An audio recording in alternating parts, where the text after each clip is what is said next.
نحمد و نصلی علی رسولہ الکریم اما بعد فاعوذ باللہ من الشیطان الرجیم بسم اللہ الرحمن الرحیم رب اشرح لی صدری یسر لی امری واحلل عقدۃ من لسانی یفقہوا قولی رب زدنی علما رب زدنی علما رب زدنی علما۔ السلام علیکم ورحمۃ اللہ وبرکاتہ۔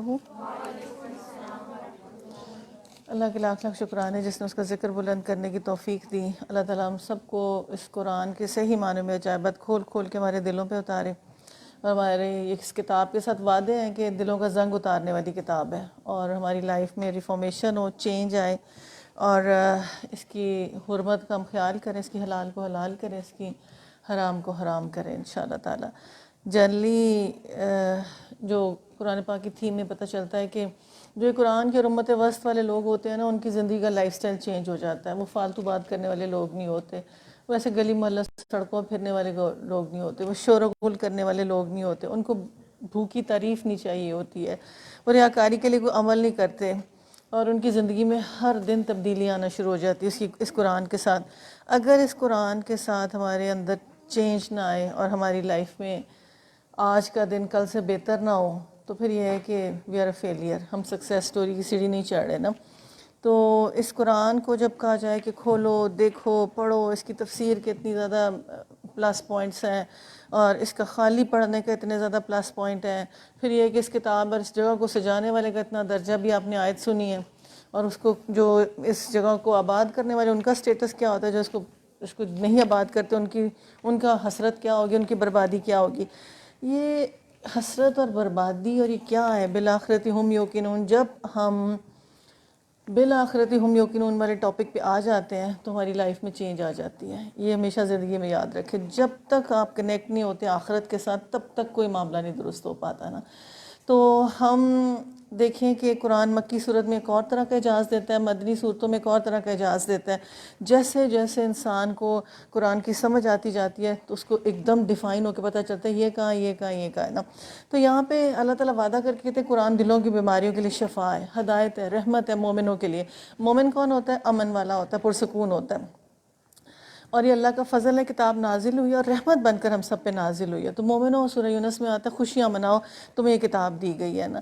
تو آپ یہ دیکھیں کہ یہ کتاب دی گئی، خوشیاں مناؤ۔ ہم کیا کرتے ہیں؟ بڑی ہی مشکل سے وقت نکال کے کورس کرتے ہیں، ہم خوشیاں مناتے ہیں کہ مومنوں خوشیاں مناؤ، یہ تمہیں کتاب ملی۔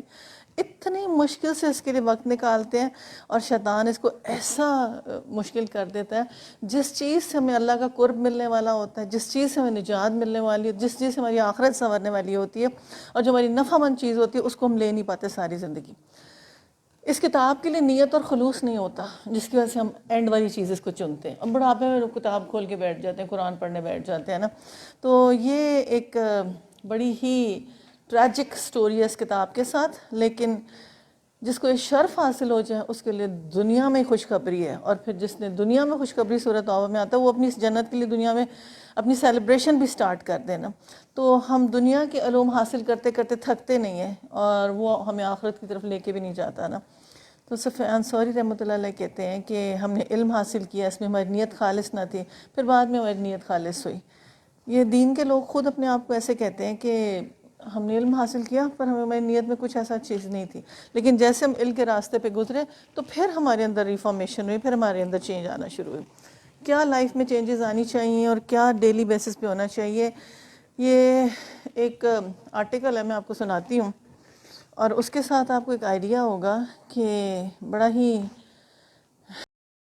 چھوٹا سا بات ہے، لیکن اگر آپ دیکھیں کردار بچپن سے بنتے ہیں، اتنی چھوٹی سی ہیڈنگ ہے نا، چھوٹی سی ہیڈنگ ہے، اور کردار بچپن سے بنتے ہیں۔ یہاں پہ جتنا بڑا مرضی اسکول، اور اگر نہیں آپ پاس نوٹس ہوں گے اور کبھی بھی کلیکشن نہیں ہوگی، 10 کتابوں کی آپ کو چھوٹی سی جسٹ کلیکشن مل جائے، تو ایک آرٹیکل ایک بندہ گیا اپنی جاب کے لیے کہیں نا، تو اس جاب کے ساتھ کے کردار بچپن سے بنتے ہیں نا، اس کو آپ نے مائنڈ میں رکھنا ہے۔ اس کی جاب ہوئی کیسے؟ بڑی دوڑ دھوپ کے بعد آفس پہنچا، آج کا انٹرویو دیا، گھر سے نکلتے ہوئے سوچ رہا تھا کاش آج میں کامیاب ہو جاؤں، فوراً اپنی پیشی مکان کو خیر بات کہوں گا اور یہی شہر میں قیام کروں گا. امی اور ابو کا روزانہ کی مغز ماری سے جان چھڑاؤں گا. صبح جاگنے سے لے کر رات کو سونے تک ہونے والی جو مغز ماری ہوگی اکتا گیا ہوں, بیزار ہو گیا ہوں. صبح غسل خانے کی تیاری کرو, حکم ہوتا ہے پہلے بستر کی چادر درست کرو, پھر غسل خانے میں جانا, پھر غسل خانے سے نکلو تو فرمان ہوتا ہے نل بند کیا, تولیہ صحیح جگہ رکھا یا یوں ہی پھینک آئے ہو. ناشتہ کر کے گھر سے نکلے تو سوچو ڈانٹ پڑ رہی ہے, پنکھا بند کیا کہ نہیں, کرسی سیدھی کیا کیا کیا سنے. نوکری ملے تو میں گھر چھوڑ دوں گا. آفس میں بہت سے امیدوار بیٹھے تھے, باس کا انتظار کر رہے تھے. 10 بج گئے ہوں کہ میں نے دیکھا پیسج کی بتی جل رہی ہے, جہاں نوکری کے لیے وہ گیا ہے پیسج کی بتی جل رہی ہے نا. امی یاد آ گئی, فٹافٹ اٹھ کے میں نے بتی بجھا دی. آفس کے دروازے پر کوئی نہیں تھا, بازو میں رکھے واٹر کولر سے پانی گر رہا تھا, اس کو بند کر دیا میں نے. والد صاحب کی ڈانٹ یاد ہے, بورڈ لگا ہوا تھا انٹرویو دوسری منزل پر ہوگا, سیڑھی کی لائٹ بھی جل رہی تھی, میں نے اس سے بھی بند کر دیا. آگے بڑھا تو ایک کرسی راستے میں پڑی ہوئی دکھا, اسے میں نے ہٹا کے سیدھا کر دیا. اور پہلے سے موجود امیدوار اندر جاتے فوراً واپس آ جاتے تھے. معلوم کرنے پر پتہ چلا کہ اپلیکیشن لے کر کچھ پوچھتے ہی نہیں ہیں, فوراً واپس بھیج دیتے ہیں. میرا نمبر آنے پر میں نے اپنی فائل مینیجر کے سامنے رکھ دی. تمام کاغذات دیکھ کر مینیجر نے پوچھا کب سے جوائن کر رہے ہو تم؟ کیا وجہ تھی؟ جی کیسی تمیز تھی؟ کیا تھی؟ گھر سے سیکھی ہوئی تھی کہ یہاں پہ کھلارا پڑا رہے سارا اور ہم پاس سے گزر جائیں, کوئی مسئلہ ہی نہیں؟ کیا پرسنالٹی کیلکولیٹ کرنے میں ہمیں دیر لگتی ہے کہ یہ پرسنالٹی کیا ہے؟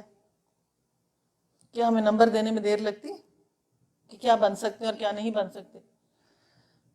اسی وقت ہی سب پتہ. مبارک ہو کہ مستحق تمہارے والدین جنہیں تمہیں تمیز اور تہذیب سکھائی ہے. جس شخص کے پاس سیلف ڈسپلن نہیں, وہ چاہے جتنا ہوشیار اور چلاک ہو, مینجمنٹ اور زندگی کی دوڑ دھوپ میں کبھی کامیاب نہیں ہو سکتا. وہ جتنا مرضی ڈنڈیاں مار کے ادھر بھاگتا پھرے, جس کے اندر تمیز نہیں, آرگنائز کرنے کی کسی چیز کو, ادارے کو, کمرے کو, دفتر کو, ریسیپشن کو, کسی چیز کو سیدھا کرنے کی اس کے اندر سینس نہیں ہے. یہ سب ہو جانے کے بعد میں نے پوری طرح طے کر لیا, گھر پہنچتی امی ابو سے معافی مانگوں گا اور بتاؤں گا آج اپنی زندگی کی پہلی آزمائش تھی. چھوٹی چھوٹی باتوں پر روکنے اور ٹوکنے کی باتوں نے مجھے جو سبق پڑھایا ہے, اس کے مقابلے میری ڈگری کی کوئی قیمت نہیں ہے. زندگی کے سفر میں تعلیم ہی نہیں, تہذیب کا مقام ہے. سوچیں, تہذیب کا مقام ہے. Self discipline, مینرفل.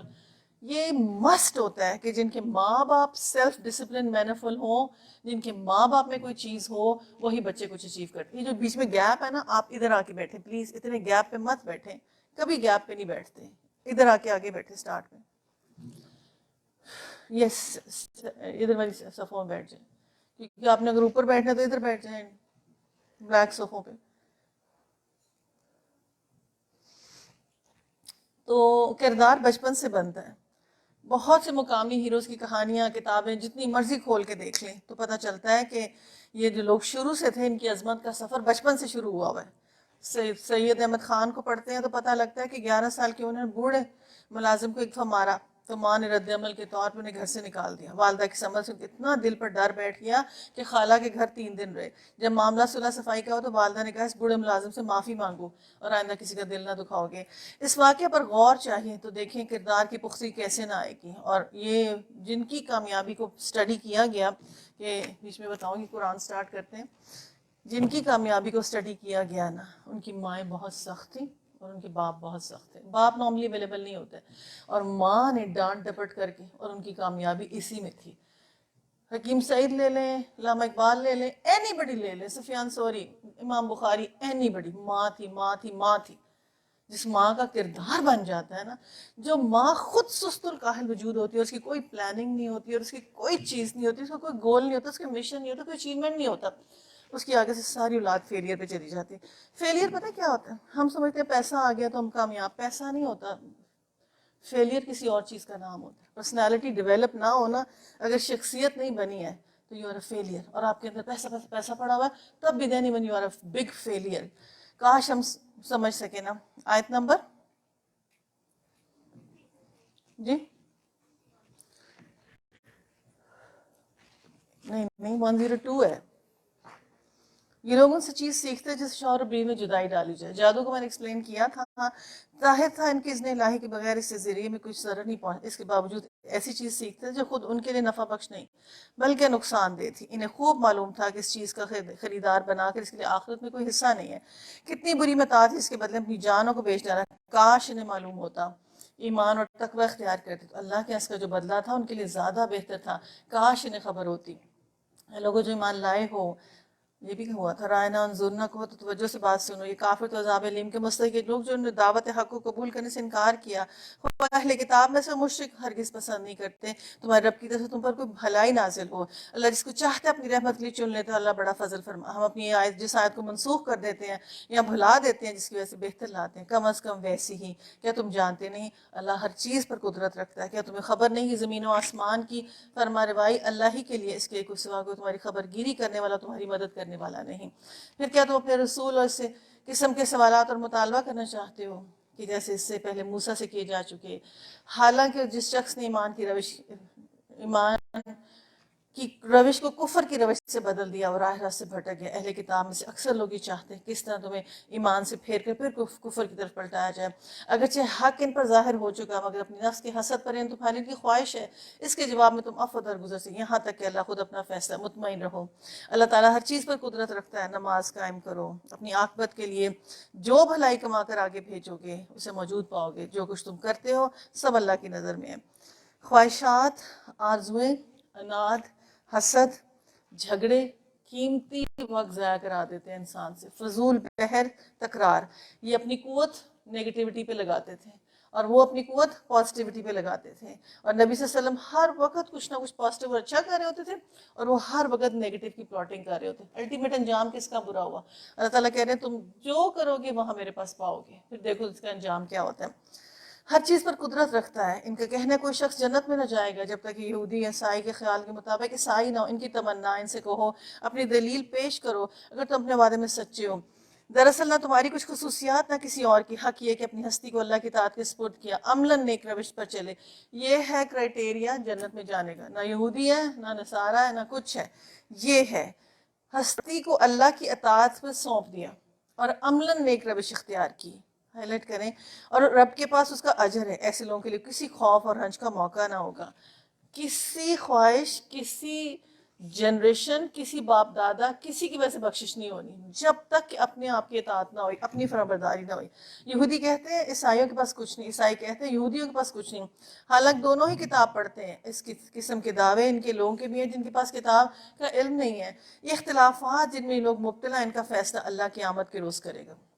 اور قیامت کتنی قریب آ چکی، جیسے کپڑا پورا پھٹ گیا اور آخری دھاگا پھنسا ہے. یہ قیامت ہے اور قیامت آنے والی بالکل قریب. اس شخص سے بڑھ کر ظالم کون ہوگا؟ ہائی لائٹ کریں. جو اللہ کے معبودوں کو اس کے نام کی یاد سے روکے اور ان کی ویرانی کے در پہ ہو جائے. ایسے لوگ اس قابل ان کی عبادت گاہوں میں قدم نہ رکھا جائے. اگر وہاں جائیں بھی تو ڈرتے جائیں. ان کے لیے دنیا میں رسوائی، آخرت میں بھی عذاب عظیم ہے. ان کے لیے دنیا میں رسوائی اور آخرت میں عذاب عظیم. مشرق اور مغرب سب اللہ کے. جس طرف بھی تم رخ کرو گے اللہ کا رخ. اللہ بڑی وسعت والا، سب کچھ جاننے والا. اللہ کا قول، اللہ نے کسی کو بیٹا نہیں بنایا. اللہ پاک ہے ان باتوں سے. اصل حقیقت یہ ہے کہ زمین و آسمان کی تمام موجودات اس کی ملک ہے. سب کے سب اس کے مطیع و فرمان ہے.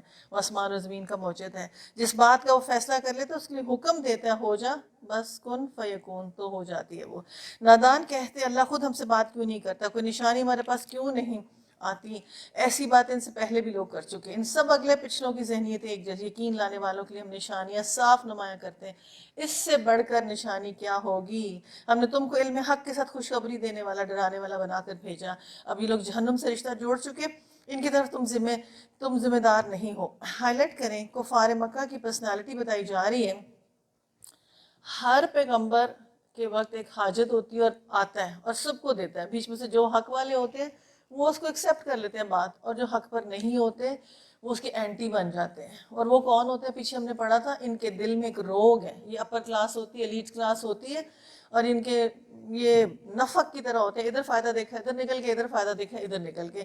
ان کے دل میں نفاق ہوتا ہے.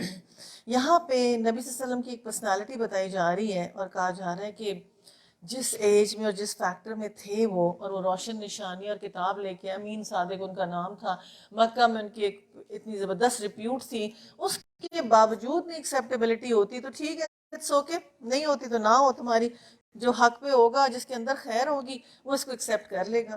اور اس وقت کے یہود، نصارہ اور یہ جو جوز تھے یہ سبھی اسی ٹریک پہ چلتے تھے۔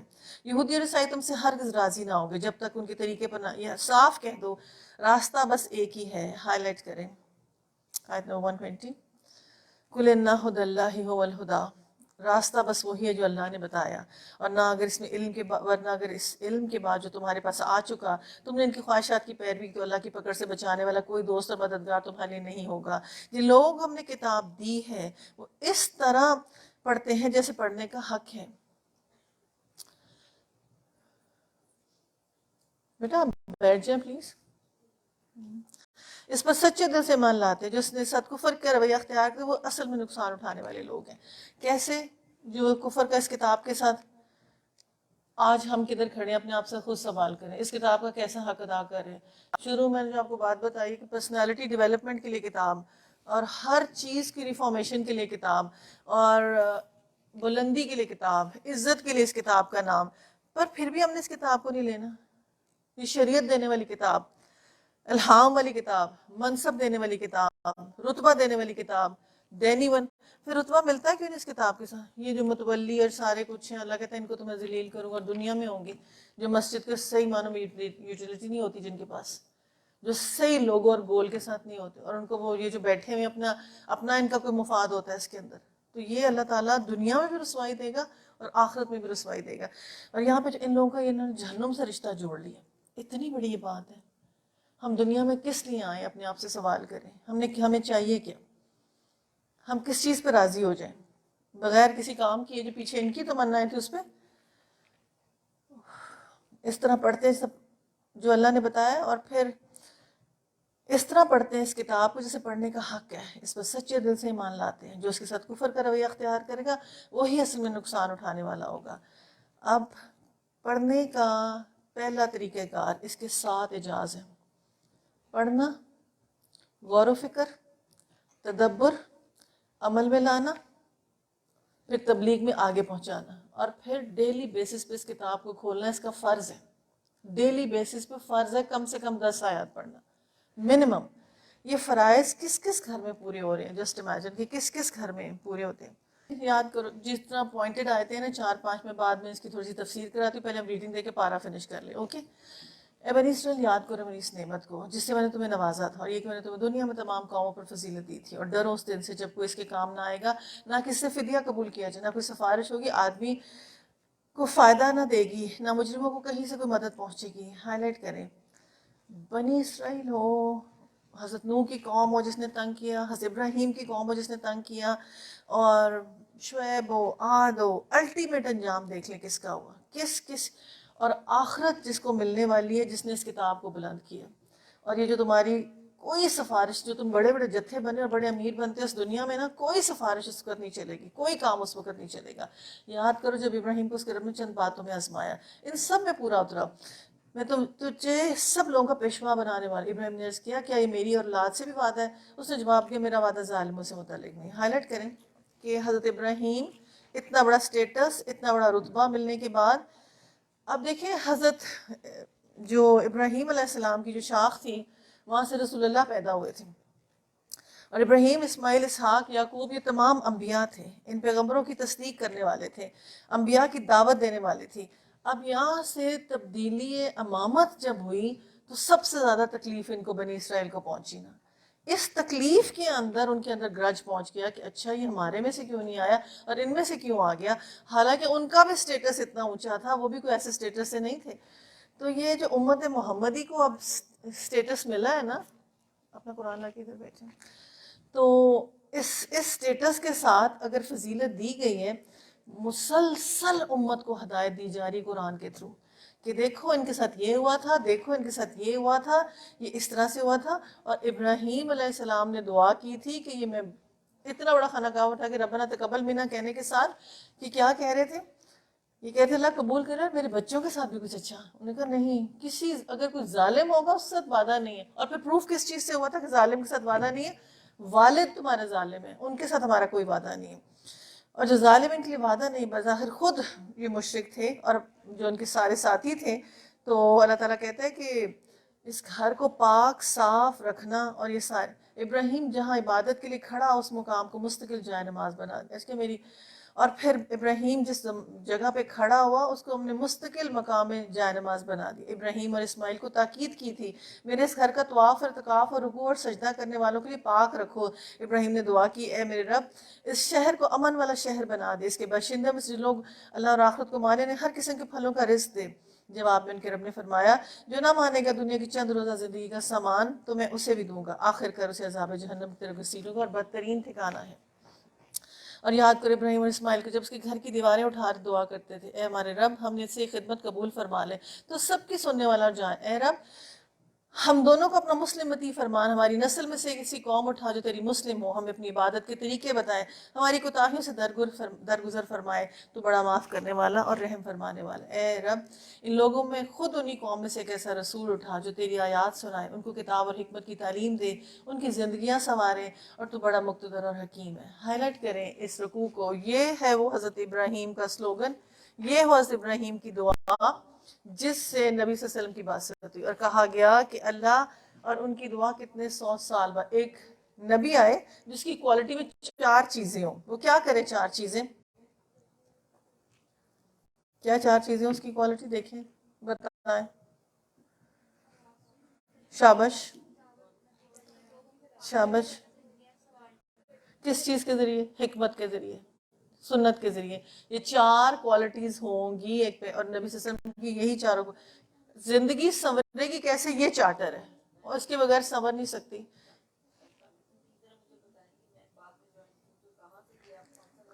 کھول کے دیکھیں آیت، جلدی سے کھول کے دیکھیں، جب کوئی نیو آیا اس کو یہ آپ کو کھول دیتی ہیں نا، بتا دیتی ہیں آیت نمبر، ٹھیک ہے؟ تو یہاں پہ جو سلوگن دے دیا اور جو ہمیں موٹو دے دیا، جو گول دے دیا، 4 چیزوں کو آیت کے ذریعے کیا ہوگا؟ آیت کے ذریعے حکمت، کیا آیت کے ذریعے تزکیہ؟ بولے اٹینٹیو ہوں، دیکھیں کیا ہے آیت کے ذریعے تزکیہ، دین حکمت، دین عمل میں آ جانا ہے۔ ہوگا کس کے ذریعے سے؟ سورس کیا ہے؟ قرآن، nothing else، only and only قرآن۔ کرے کیا اپنی لائف کے اندر پھر؟ سورس یہ، حکمت یہ، 16 سال 18 سال گزر جائیں بغیر تربیت کے اور دنیاوی والی ایجوکیشن کے ساتھ، تو پھر ہو کیا؟ لائف ریفارم کیسے ہو؟ چینجز کیسے آئیں کہ جب کہ صحیح نور ہی نہ ہو، روشنی نہ ہو، ہدایت ہی نہ ہو، اندر وہ چیز ہی نہ پور ہوئی ہو؟ تو کسی دھوکے میں نہ رہیں، کسی فولس پیراڈائز میں نہ رہیں، جب تک کہ ہماری ریفارمیشن کے لیے ہم یہ کتاب نہیں کھول پا رہے، we are a failure, we are a failure. چاہے بڑے سے بڑا ڈاکٹر بن جائے، چاہے بڑے سے بڑا سائنٹسٹ بن جائے، چاہے بڑے سے بڑی چیز بن جائے، کبھی بھی کوئی چیز ریفارمیشن کی طرف نہیں آئے گی جب تک کہ صحیح نور آپ کے پاس نہیں ہوگا۔ کسی نے اپنے اللہ کے ساتھ آرگیو کیا جس کے اندر ذرا سا بھی حق تھا؟ حضرت ابراہیم بھی فیملی لے کے چل پڑے، حضرت موسیٰ بھی نکل پڑے، اینی پیغمبر، نبی صلی اللہ علیہ وسلم مار کھا کے مکہ سے مدینہ چل پڑے۔ تو یہ ایک لائف کے اندر سمجھنے کی کوشش کریں، جب آپ نے قرآن لینا ہے قربانی دینی، جتنی قربانی ہوگی اتنا درجہ ہوگا۔ بس یہ ابراہیم کی مثال پیک پہ سورہ البقرہ ملا کے اللہ نے اپنا ایکسپلینیشن خود سامنے سے کلیئر کر کے بتا دیا کہ دیکھو یہ clear cut exam, rare case ہوگا، ریئر، ورنہ جنرل جو پرسیپشن، آج ہمارے ملک کے حالات بہت بہتر ہوتے ہیں اگر ہم آج اس سچویشن میں صرف اور صرف قرآن کو نافذ کر چکے ہوتے ہیں اور اپنی ایجوکیشنل لیول پہ اس کو لا چکے ہوتے ہیں، اور ہم جتنا بھی اندھوں کی طرح، اللہ تعالیٰ جو سورہ طٰہٰ کی آیت ہے نا کہ ہم اس بندے کی معیشت تنگ کریں، معیشت تنگ کا، اور پھر عنقریب ہم اس کو جتنی بڑی معیشت یہ بڑی بنا لیں، جتنی بڑی اکانومی یہ بنا لیں، عنقریب ہم اس کو دوزخ میں پھینکنے والے ہیں۔ پھر سورہ مومنون کتنی صورتیں، عنقریب ہم اس کو حشر میں گھسیٹیں گے، وہ تم بڑے نام والا تھا دنیا میں پر تیرے پاس قرآن نہیں تھا، دین نہیں تھا، کنٹریبیوشن ہی نہیں تھا۔ اور کنٹریبیوشن ہوتا کس طرح سے ہے؟ کنٹریبیوشن کیا ہوتا ہے کہ ہم مدرسوں چیزوں کو ہم فنڈ دے دیتے ہیں۔ اللہ وہ بھی رحیم کی کانورسیشن کو اللہ نے قرآن کا حصہ بنایا۔ کیا تھی اس کی کوالٹیز؟ قربانی دینے کے لیے 100 میں سے 100 لینے کو تیار تھے، اور پھر اپنی اولاد کے لیے دعائیں مانگ رہے، پھر خانہ کعبہ اتنا بڑا بنا کے بھی اتنی سبمسیونیس ہے۔ ہم نے پھر ابراہیم کو ایسا بدلہ دیا کہ اس کے پاؤں کا مقام مصلی بنا دیا۔ ہر کوئی عمرہ کرے گا، وہاں سجدہ کرے گا تو اس کا عمرہ آج کمپلیٹ ہوگا. اتنا آپ دیکھیں، دیکھتے نہیں کیسے ہم اس کو پاگلوں کی طرح دیکھ رہے ہوتے ہیں جب بھی وہ گولڈن سا اور ان پاؤں کے نشان کو اللہ تعالیٰ نے رہتی دنیا تک قائم رکھا ہوا ہے. ایک قدموں کو بھی اللہ اتنی ویلیو دیتا ہے کچھ کرنے والے کے. ہم کیوں نہیں اٹھ پاتے؟ کیا وجہ ہے، کیا ریزن ہے کہ ہم کیوں نہیں بڑا کام کر پاتے اللہ کے لیے؟ وہ تو اولاد، مال، بچے سب پھینک دیتے تھے. ہمیں تو اتنے وسائل ہیں، اتنی فیسلٹیز ہیں، اتنا سب کچھ ہے. اب تو ویسی دنیا بھی نہیں ہے، بڑا کچھ ہے ہمارے پاس، ہم کیوں نہیں کر پاتے؟ ہماری پتہ نہیں کیا چکر ہے. ان کا حال یہ تھا، آخرت میں شمار ان کا صالحین میں سے ہوگا. ہم نے اس کو چن لیا اور اس کے رب نے سے کہا مسلم ہو جا. اس نے فوراً کہا میں مالک کائنات کا مسلم ہوں. قال اسلمت لرب العالمین. آیت نمبر 131. آیت نمبر 131 کے ساتھ آپ اس کو ذرا سرنڈر کریں. 131 نکالیں. تو سب سے پہلے بتائیں، قال اسلم، ایک مسلمان ہوتا ہے اور ایک مومن ہوتا ہے. ایک مسلم، اس کی سلم سین لام میم روٹ ورڈ ہے، سلامتی والا، اور مومن امن والا. دونوں سلوگن مسلمان کے ساتھ یہ لگے ہوئے. اور حضرت ابراہیم نے کہا میں مسلم ہو گیا اور میں مرتے دم تک اللہ کا ہی دین پسند کرتا ہوں، میں اسی پہ ہی مرنا اور مسلم ہونا پسند کرتا ہوں. پھر کیا تم اس وقت موجود تھے جب یعقوب اس دنیا سے رخصت ہوا؟ تو اس نے مرتے وقت اپنے بیٹوں سے پوچھا بچوں میرے بعد تم کس کی بندگی کرو گے؟ ان سب نے جواب دیا ہم اس ایک خدا کی بندگی کریں گے جسے آپ نے اور آپ کے بزرگوں ابراہیم، اسماعیل اور اسحاق نے خدا مانا، ہم اسی کے مسلم ہیں. ہائی لائٹ کریں اس بات کو. فوراً جہاں بھی ہوا ہے انہوں نے اپنے بچوں کی کیوں فکر کی ہے اتنی؟ اپنے بچوں کو فٹافٹ انہوں نے کہا کہ جی میرے بچوں تم کیا کرو گے؟ شاباش. آپ ڈیلی بیسس پہ اپنے گھر کی کیلکولیشن مجھے ابھی کر کے بتائیں کہ آپ کے والد کیا کہتے ہیں؟ میرے بچوں تم توحید والے ہو. میرے بچوں، ہمیں اپنی اپنی باتوں کی پڑھی ہوتی ہے، ہمیں اپنے بچوں کو پتہ بھی نہیں ہوتا. ہمیں اپنی اپنی پڑھی ہوتی ہے اور ہمارے اندر پڑھی پتہ کیا ہوتی ہے؟ ہائے میں 5 نمازیں پڑھنا، میری تسبیح ہوگی، میرا قرآن ہو گیا، میرا یہ ہو گیا، میرا وہ. اپنی اپنی پڑھی ہوتی ہے نا، جبکہ وہ چیز اس میں نہیں ملتی. اس میں ایک پریکٹیکل دین ملتا ہے جس کے نکلو اور you have to do something. اس کو تم نے گرپ کرنی ہے، اس کو تم نے اس میں سے نکالنا ہے، اس کو تم نے اس میں سے نکالنا ہے. اور سارے پیغمبروں کو یہ موومنٹ دکھائی ہے. اور ان کے قرآن کی ریویژن سورہ مزمل اور سارے قرآن کی ریویژن ان کی کیا تھی بھلا؟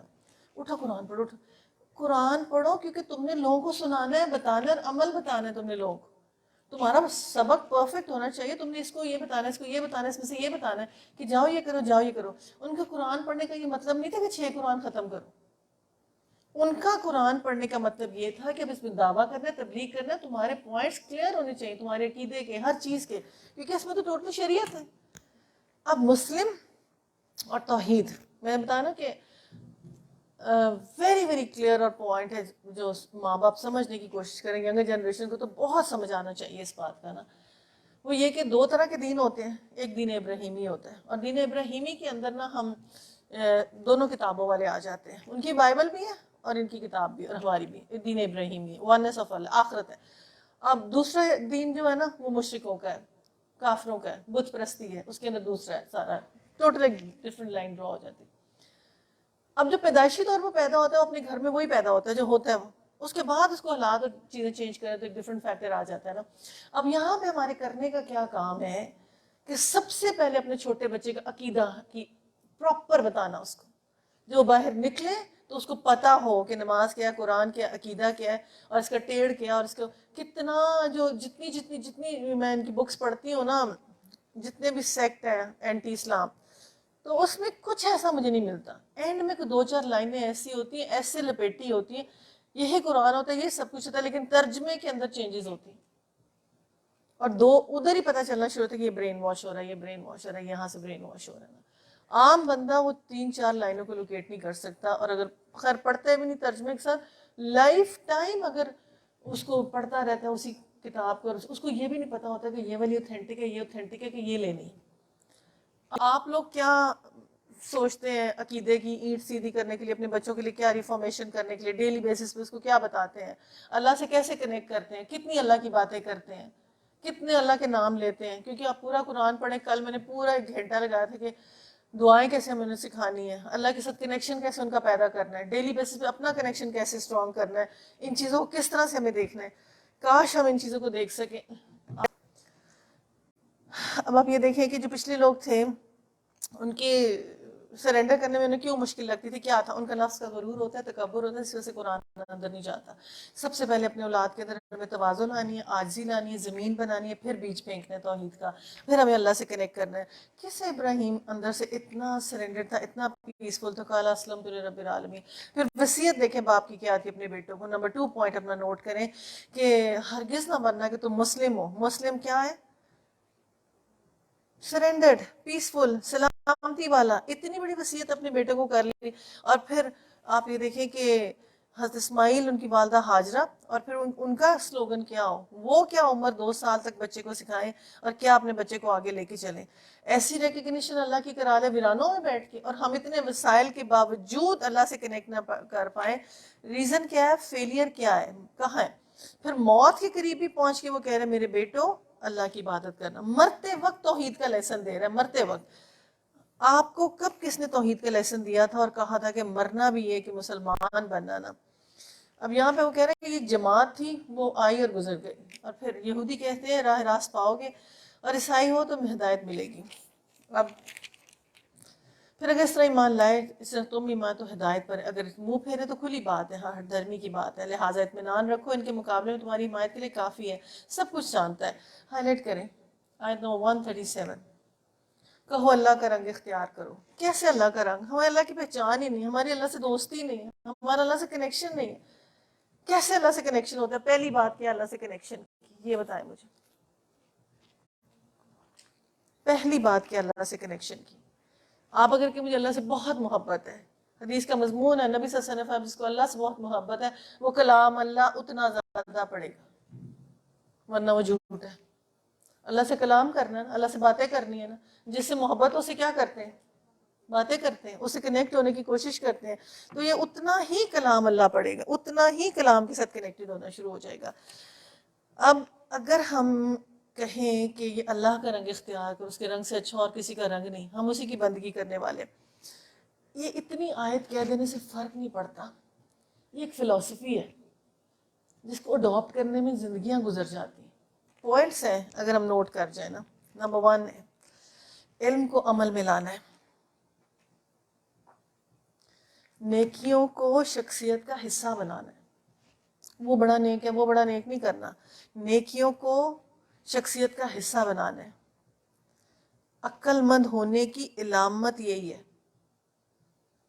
عقل مند ہونے کی علامت یہ ہمارا روحانی ارتقاء ہو. اسپرچولی ہم نے اللہ سے کنیکٹ ہونا ہے. اس کے لیے مجھے اپنا سیلف انالیسس کرنا ہے. سیلف انالیسس کرنے کے اندر ہمیشہ انسان کسی نہ کسی چیز پہ غور و فکر کے بعد پہنچ جاتا ہے. روح اور نفس کو توانا کرنا ہے. یہ مہینہ ایک ماہ ہے میرے پاس روح اور نفس کو توانا کرنے کا. اس سے اگر میں کر جاتی ہوں تو میں صحیح انٹلیکچوئل کہلاؤں گی، صحیح معنوں میں سینسیبل انٹلیکچوئل. میری دماغ کی اور کتاب کے ساتھ فکری مطابقت آ جائے. میرے دماغ کے اندر فکر عین قرآن کے مطابق ہو. میرے دماغ کے اندر فکر عین قرآن کے مطابق ہو. اس کو ادر ورڈز میں کہتے ہیں ریٹریونگ پاور. دنیا میں جو سب سے زیادہ کامیاب ہوتا ہے اس کی ریٹریونگ پاور سب سے زیادہ اسٹرانگ ہوتی ہے کہ موقع کی مناسبت سے اس کو بات یاد آ جانا. اس کا قرآن اتنا اسٹرانگ ہے کہ اس موقع پہ اس کو عین قرآن کے مطابق بات یاد آ جاتی. اگر وہ عین قرآن کے مطابق ہے تو سمجھو اللہ کی وحی کے ساتھ بولتے ہیں. نمبر 10 قرآن انسان کو پالش کرتا ہے، گروم کرتا ہے. پالش کرتا ہے، گروم کرتا ہے. اس کا آئی کیو لیول بہتر کر دیتا ہے. یہ ایسا گروم کرتا ہے، ایسا پالش کرتا ہے. میں نے آپ کو کل بتایا تھا ابوبکر صدیق ہو جاتا ہے، عمر فاروق ہو جاتا ہے. ہر ایک کو اتنا اتنا بڑا ٹائٹل مل گیا، ہر ایک کو اتنا اتنا بڑا ٹائٹل مل گیا. کیٹیگری میں نیک لوگوں کی صحبت بھی فائدہ دینا شروع ہو جاتی ہے جب روح توانا ہونی شروع ہو جاتی ہے. تو رمضان کا بہترین مہینہ ہے کہ ہم اپنی عقل کو تیار کریں. جس کی عقل تیار ہوتی ہے وہ احسان کے درجے پہ پہنچ جاتا ہے. جس کی عقل تیار ہو جاتی ہے وہ احسان کے درجے پہ پہنچ جاتا ہے. اس کو لوگوں سے کچھ نہیں چاہیے، اس کو اللہ تعالیٰ نظر آنا شروع ہو جاتے ہیں، وہ محسنین کے درجے پہ پہنچتے ہیں۔ یہ ہے فکری مطابعت، یہ اس کو فکر لاحق ہوگی، اس کے دماغ میں اس کی سوچ بدل گئی ہے، اس کو یہ تکلیف لاحق ہوگی کہ میں اللہ سے کنیکٹ ہونا ہے، میں نے اچھے کام کرنے ہیں، میں نے نیکی کا راستہ نکالا ہے۔ یہ وہ شخص ہے ایک اسٹرانگ کنیکشن ود اللہ اس کا بلڈ ہو گیا۔ اب اس کی عبادت بھی بہترین ہو گئی ہے، اس کی نفس کی تیاری بھی ہو گئی ہے۔ اب آپ اس کو سوچیں کہ اس کا اندرونی طور پہ اللہ سے کنیکشن سٹرونگ ہو گیا، انورڈ عبادت شروع ہوگی، انورڈ اندر کی عبادت سٹارٹ ہو گئی ہے۔ ہر قدم اسے اللہ محسوس ہونا شروع ہو جاتا ہے، وہ مجھے دیکھ رہا ہے، میرے سن رہا ہے، وہ ایک ایک جذبات سے واقف ہونا شروع ہو جاتا ہے۔ یہ ہے انٹلیکچوئل پرسوٹ اور یہ ہے ڈیوائن پرسوٹ۔ ڈیوائن کہ اللہ والا، اللہ کے ساتھ کنیکشن ہو گیا، اس کا اتنا سٹرونگ کنیکشن ہو گیا۔ یہاں سے جو لعلکم تتقون ہے، تھوڑا سا تقوی ہمارے اندر آنا شروع ہوگا۔ یہ وہ تقوی جو ہمیں چاہیے، خوف خدا چاہیے، میں اللہ سے کنیکٹڈ ہوں، میں اب اگر بیٹی ہوں، ماں ہوں، بہو ہوں، بیوی ہوں، اینی تھنگ ہوں، اب میں اپنی ذمہ داری سنبھالوں گی اپنے اپنے پاور کے اندر۔ ضروری نہیں کہ میں دنیا فتح کرنے نکلوں، اپنا اپنا جو سرکل ہے اس کے اندر میں پرفیکشن کی لیول پہ اپنی کروں گی ڈیوٹی۔ اس کے دو لیولز ہوتے ہیں، ایک انورڈ ایک آؤٹ ورڈ۔ ایک عبادت جسم کی ہوتی ہے اور ایک عبادت روح کی ہوتی ہے۔ ہم سب جسم کی عبادت کرنے والوں میں سے روح والی عبادت پہ نہیں پہنچے۔ ہم سب کی ظاہری عبادات بہت ہیں، فقہ ظاہر ہمارے پاس ہے لیکن فقہ روح نہیں ہے۔ فقہ روح جس دن آئے گا اس دن خشوع آ جائے گا۔ یہ ہے تقویٰ کی لیول، جو نماز میں جب تک تمہارا خشوع نہیں ہے تو تمہاری نماز نہیں ہے۔ اگر جو شخص اپنی عقل کو درست استعمال کر لیتا ہے وہ رمضان میں روحانی طور پر میچور ہو جائے گا، وہ رمضان میں روحانی طور پر میچور ہو جائے گا اور اس کا روحانی ارتقاء ہو گیا۔ اور باقی پھر میں تھوڑا تھوڑا بیچ بیچ میں بتاتی جاؤں گی کہ یہ ہمارا انٹلیکچوئل انویژن ہو کیسے، ہم اپنے دماغ کو پراپر یوٹیلائز کیسے کریں۔ یہ ہمارے پہ اللہ کا رنگ چڑھنا شروع ہو گیا، ہماری نماز بھی اچھی شروع ہوگی، ہماری روح، آپ کو میں نے پہلے بتایا تھا اب آئی کیو نہیں ہے، ایس کیو ہے، اسپرچل کنیکشن۔ میرا اللہ سے کتنا تعلق ہے، میں اللہ سے کتنی باتیں کرتی ہوں، میں اللہ کو کتنی دفعہ ناموں سے روز پکارتی ہوں، میں اللہ کے ساتھ سجدے میں کیسی کس پوزیشن میں ہوتی ہوں، کیا کہہ رہی ہوتی ہوں، کس طرح چل۔ یہ روحانی ارتقاء اگر ہو گیا تو سارے اے نبی سے کہو کیا تم اللہ کے بارے میں ہم سے جھگڑتے ہو، حالانکہ وہی ہمارا رب بھی تمہارا رب بھی، ہمارے اعمال ہمارے، تمہارے اعمال تمہارے لیے، ہم اللہ کے لیے اپنی بندگی خالص کر چکے ہیں۔ پھر کیا تم کہنا کہ ابراہیم، اسماعیل، اسحاق، یعقوب، اولاد یعقوب سب کے سب یہودی یا نصرانی تھے، تم زیادہ جانتے ہو اللہ اس شخص سے بڑا ظالم کون ہوگا جس کے ذمہ اللہ کی طرف سے گواہی ہو اور اسے چھپائے اور تمہاری حرکات سے غافل نہیں ہے۔ جو کچھ تم کرتے ہو گزر چکا، ان کی کمائی ان کے لیے، تمہاری کمائی تمہارے لیے۔ تم سے نہ ان کے اعمال کے متعلق سوال ہوگا نہ اور نہ ان سے تمہارے متعلق سوال ہوگا۔ اب سوچیں یہ خطاب ان علماء سے ہے جو خود بھی حقیقت سے ناواقف ہوتے ہیں، اور عیسائیت اپنی خصوصیات اور جو فرقوں میں، گروپس میں، اور لوگوں کو عقیدے، طریقے، نئی نئی چیزیں بنا بنا کے دیتے ہیں، تو اللہ تعالیٰ کہتے ہیں کوئی بات نہیں، یہ میں بتا دوں گا انسان کی فلاح اور نجات کس چیز میں ہے، وہ بھی مجھے سب پتہ ہے، کوئی فکر کرنے کی بات نہیں۔ جب یہ پہنچیں گے میں بتا دوں گا۔ یہ کتاب حجت تمام کر چکی ہے، جس نے نہیں ایکسیپٹ کی نہ کرے۔ بسم اللہ الرحمن الرحیم۔ سیقول السفہاء، نادان لوگ ضرور کہیں گے انہیں کیا ہوا ہے، پہلے جس قبلے کی طرف رخ کر کے نماز پڑھتے سے یا کہیں پھر گئے۔ اے نبی ان سے کہہ رہا ہوں مشرق اور مغرب سب اللہ کے لیے، اللہ جسے چاہتا ہے سیدھی راہ دکھاتا ہے، اس طرح ہم نے تمہیں امت وسط بنایا۔ بیت المقدس کی طرف نماز پڑھتے تھے رخ کر کے، تو اللہ کے نبی بار بار دیکھتے تھے کہ قبلے کا رخ کا تعین کب ہوگا نا، تو اللہ تعالیٰ اتنا خوبصورت انداز میں کہتے ہیں ہم آپ کے چہرے کا بار بار اٹھنا دیکھتے ہیں، ہم ان قریب آپ کو خوش کر کے رکھ دیں گے۔ کیا ہم اللہ کی نظر میں ہیں؟ ہم تو اتنا بلنڈرز اور مسٹیکس کر جاتے ہیں، اتنی ہماری معاملات ہوتے ہیں، لیکن پھر بھی اللہ تعالیٰ تو غفور رحیم، رحم کرنے والا، بخشنے والا ہر چیز میں۔ اور ہمارے لیے تو ادھر ہمارا سلوگن اور ہمیں اتنا بڑا آنر دے رہے ہیں، میڈل دے رہے ہیں، امت وسط ہو تم، بیلنسڈ امت ہو تمہارے، تو ہر معاملے کے اندر اور وسط ایسی بھی آئی بھی تم اس نبی کے ساتھ ہو جس کو ریلیجن کمپلیٹ کر کے دے دیا گیا، اس میں کوئی کمی چھوڑی نہیں گئی نا۔ امت محمدیہ کی امامت کا اعلان ہے اور اشارہ ہے، رہنمائی ہے محمد صلی اللہ علیہ وسلم کو کہ اس کی پیروی قبول کرو تو ترقی کرتے جاؤ گے، تم مرتبہ پہنچو گے۔ اور امت وسط ایسی تحویل قبلہ. اور یہ نادان لوگ تو کہیں گے سمت کا ہوا کیا ہے. آپ دیکھیں امت وسط کا جو ورڈ ہے نا اس قدر وسیع ورڈ میں آتا ہے. یہ عدل کرنے والی، انصاف کرنے والی، توسط کی روش اختیار کرنے والی، اور دنیا کی قوموں کے درمیان میں صدر کی حیثیت سب سے ٹاپ لیڈرشپ پہ جانے والی، جس کا اس سے تعلق ہے یکساں حق کے چلنے والا ہے، راستی کے تعلق والا ہے، کبھی ناحق اور ناروا نہیں یہ کام کرے گا. ایسی امت وسط بنایا، اور ایسی امت وسط بنایا تم لوگوں پہ گواہ. You are going to the best example. تمہیں لوگ دیکھ کے تم سے کچھ سیکھیں گے. ایسے مسلمز ہوں گے. جو کانورٹس ہیں نا اس وقت ان کو دیکھ دیکھ کے لوگ بہت کنورٹ ہوتے ہیں، ان کو دیکھ کے لوگ بڑے خوش ہوتے ہیں، اتنے پریکٹسنگ ہوتے ہیں. جب ان کو اسلام کی طرف آتے ہیں ان کا حلیہ، ان کے کپڑے، ان کی چیزیں، ان کا سب کچھ چینج ہو جاتا ہے، اور اٹائر چینج. ہمارا تو اسلام کی طرف آ کے تو جو لباس ہے، کپڑے، وہ بھی اسلامی نہیں ہوتے. بائی برتھ جو مسلمان ہیں they are just complex Muslim. Really وہ آنر نہیں کرتے کہ اللہ تعالیٰ نے ہمیں اتنی ٹاپ چیز بنایا ہے، ہمیں دنیا کی گواہی کے لیے پیدا کیا، ہمارا منصب اتنا بڑا ہے، ہمارے پاس امامت ہے، ہمارے پاس پیشوائی ہے، اور اب ہماری فضیلت کی ذمہ داری کیا ہے؟ ذمہ داری کیا ہے؟ امت وسط کی ٹاپ کوالٹی یہ ہے کہ خدا ترسی اور راست روی، دو کوالٹیز ہیں. حدیث کی روح سے پتہ چلتا ہے خدا ترسی. خدا ترسی، استغفر اللہ. ایسی خدا ترسی، میں نے آج کہا تھا نیگیٹو نہیں بولنا ہے، لیکن یقین کریں کسی دفتر میں کوئی بندہ اپنی ڈیوٹی کرنے کو تیار نہیں. نو بڈی از آنیسٹ ود دا ڈیوٹی. ہے کوئی؟ اگر ڈیوٹی کے ساتھ نہیں، پھر ذخیرہ اندوزی، پھر ملاوٹ، پھر دوائیوں کے اندر، پھر یہ ہے ہم امت جس کو اتنا بڑا آنر دیا گیا. انسان وہ اپنے لا علمی میں گناہ کرتا ہے، اسے پتا ہو نا میرا آنر اتنا بڑا ہے تو کبھی بھی گناہ نہیں کر سکتا. امت وسط کی کوالٹی یہ امامت، اور اللہ کے نبی ایسے چہرہ کریں تو اللہ تعالیٰ پوری ڈائریکشن ہی ہلا کے رکھ دے، اور آگے سے لوگ دروازے کھلے ہوئے. حق پرستی کی زندہ شہادت دینے والے لوگ. یہ امت دنیا میں شہادت بنے گی قول، عمل اور برتاؤ سے. خدا ترسی اس کا نام ہے، راست روی اس کا نام ہے، حق پرستی اس کا نام ہے.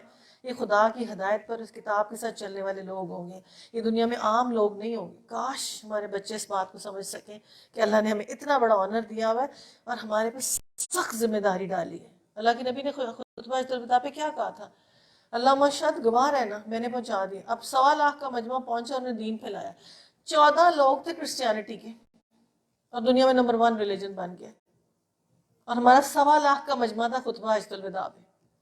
کیونکہ ہم فرقہ باز لوگ ہیں، ہم اپنے سلوگن، اپنا اپنا جھنڈا اٹھانے والے لوگ ہیں. ہمیں یہ نہیں پتا کہ ہم نے کرنا کیا ہے. پہلے جس طرح ہم رخ کرتے تھے ہم نے صرف یہ دیکھنے کے لیے قبلہ مقرر کیا تھا کہ کون رسول کی پیروی کرتا ہے. دنیا میں یاد رکھیں، میں آپ کو بتاؤں، جو بھی چیز ہے وہ آزمائش ہے اور امتحان ہے. جو بھی چیز ہے، مشکل ہے، تنگی ہے، پریشانی ہے، خوشحالی ہے، امتحان ہے اور آزمائش ہے. اللہ تعالیٰ بندے کو آزماتا ہے. یہ میرے پہ اللہ تعالیٰ کہتے ہیں یہ دیکھو، میں دیکھتا ہوں، میں نے تو قبلے کی رخی ڈائریکشن ہی چینج کر، اب میں دیکھتا ہوں ادھر سے ادھر ڈائریکشن کر کے اس نبی کی پیروی کون کرتا ہے. اور جو پیروی والے تھے وہ کر گئے. میں نے کو بتایا کہ اس ابوبکر رضی اللہ سب کی جو معاملات آتے ہیں نا، یہ بچپن سے سلیم الفطرت لوگ تھے. اور شروع میں نے آپ کو سٹارٹ کر کے بتایا کہ بچپن سے عادتیں بنتی ہیں، ہیبٹس بنتی ہیں. جس بچے کو بچپن میں اگنور کر کے اس کی ہیبٹس نہیں بناتے وہ بچہ تباہ و برباد ہو جاتا. اور آپ آل آف اے سڈن کہیں کہ اس کی ہیبٹس میں بنا لوں گی یا کر لوں گی، یہ آپ کا دھوکہ ہوگا زندگی کا سب سے بڑا. بلیو می، سب سے بڑا دھوکہ ہوگا. ریورس کرنا از ویری ویری ڈیفیکلٹ. اور پھر یہ فیضیاب تھے. اللہ تمہارے اس وقت ایمان کو ہرگز ضائع نہ کرے گا. یقین جانو وہ لوگ کے حق میں نہایت شفیق و رحیم ہے. تمہارے منہ کا بار بار آسمان کی طرف اٹھنا ہم دیکھ رہے ہیں. ہم اس قبلے کی طرف تمہیں پھیر دیتے ہیں جسے تم پسند کرتے ہو. مسجد حرام کی طرف رخ پھیر دو. اب جہاں کہیں بھی تم اس کی طرف منہ کر کے نماز پڑھنا ہے. یہ اصل تحویل قبلہ تھا. اور یہ رجب یا شعبان کی 6 ہجری کو ہوا تھا. ابن سعد کہتے ہیں رسول اللہ صلی اللہ علیہ وسلم نے اور یہاں دعوت دی اور وہاں ظہر کا وقت آ گیا. آپ لوگوں کی نماز پڑھانے کے کھڑے ہوئے 2 رکعتیں پڑھا چکے. تیسری رکعت میں یہ وحی کے ذریعے آیات کا نزول ہو گیا. آپ اقتداء میں جماعت کے تمام لوگ بیت المقدس سے کعبہ کے رخ پھر گئے. آپ کے پیچھے پوری ٹرانسفارمیشن ہوگی. اور وہ صبح کی نماز کے وقت پہنچی. لوگ 1 رکعت پڑھ چکے تھے، کانوں میں آواز پہ خبردار رہو قبلہ بدل گیا. اور اتنا ایک دوسرے کو ٹرسٹ کرتے تھے کہ نمازیں ہو رہی ہوتی، پیچھے جا کے صحابہ بولتے، رکوع میں ہوتے، قیام میں ہوتے، اپنی پوری ڈائریکشن چینج کر لیتے کہ ہمارا ساتھی جھوٹ نہیں بول سکتا، ہمارے ساتھی غلط بات نہیں کر سکتا. اور وہ کہتے ہیں کہ جھوٹ شائبہ برابر بھی نہیں تھا ان کی زندگیوں کے اندر. انسان کی جب برکت آنے والی ہو تو سب سے پہلی چیز یہ پرسنالٹی ڈیولپ ہوتی ہے.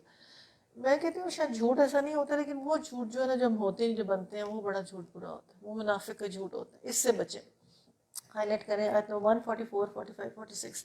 یہ لوگ جنہیں کتاب دی گئی ہے خوب جانتے ہیں کہ تحویل قبلہ کا حکم ان کے رب کی طرف سے اور برحق ہے، مگر اس کے باوجود کچھ کر رہے ہیں. اللہ اس سے غافل نہیں ہے. تم ان اہل کتاب کے پاس کوئی نشانی لیا ممکن ہی تمہارے قبلے کی پیروی کرنے لگے، اور نہ تمہارے لیے ممکن ہے کہ ان کے قبلے کی پیروی، ان میں سے کوئی گروہ بھی دوسرے کے قبلے کی پیروی نہیں کرے گا. اگر تم نے اس علم کے بعد جو تمہارے پاس آ چکا ان کی خواہشات کی پیروی کی تو یقیناً تم ظالموں میں سے ہوگے. ہائی لائٹ کریں قرآن کی سخت آیتوں میں سے آیت ہے، اور اس میں اللہ تعالیٰ اتنی سختی سے کہہ رہے ہیں کہ یہ ایسے ایسے ایسے، اور بالکل تم نے ان کو ٹرسٹ نہیں کرنا، اور جو اللہ کا حکم ہے، شریعت ہے، توحید ہے، اسی کے تمہیں یہی سمت تمہاری ہے.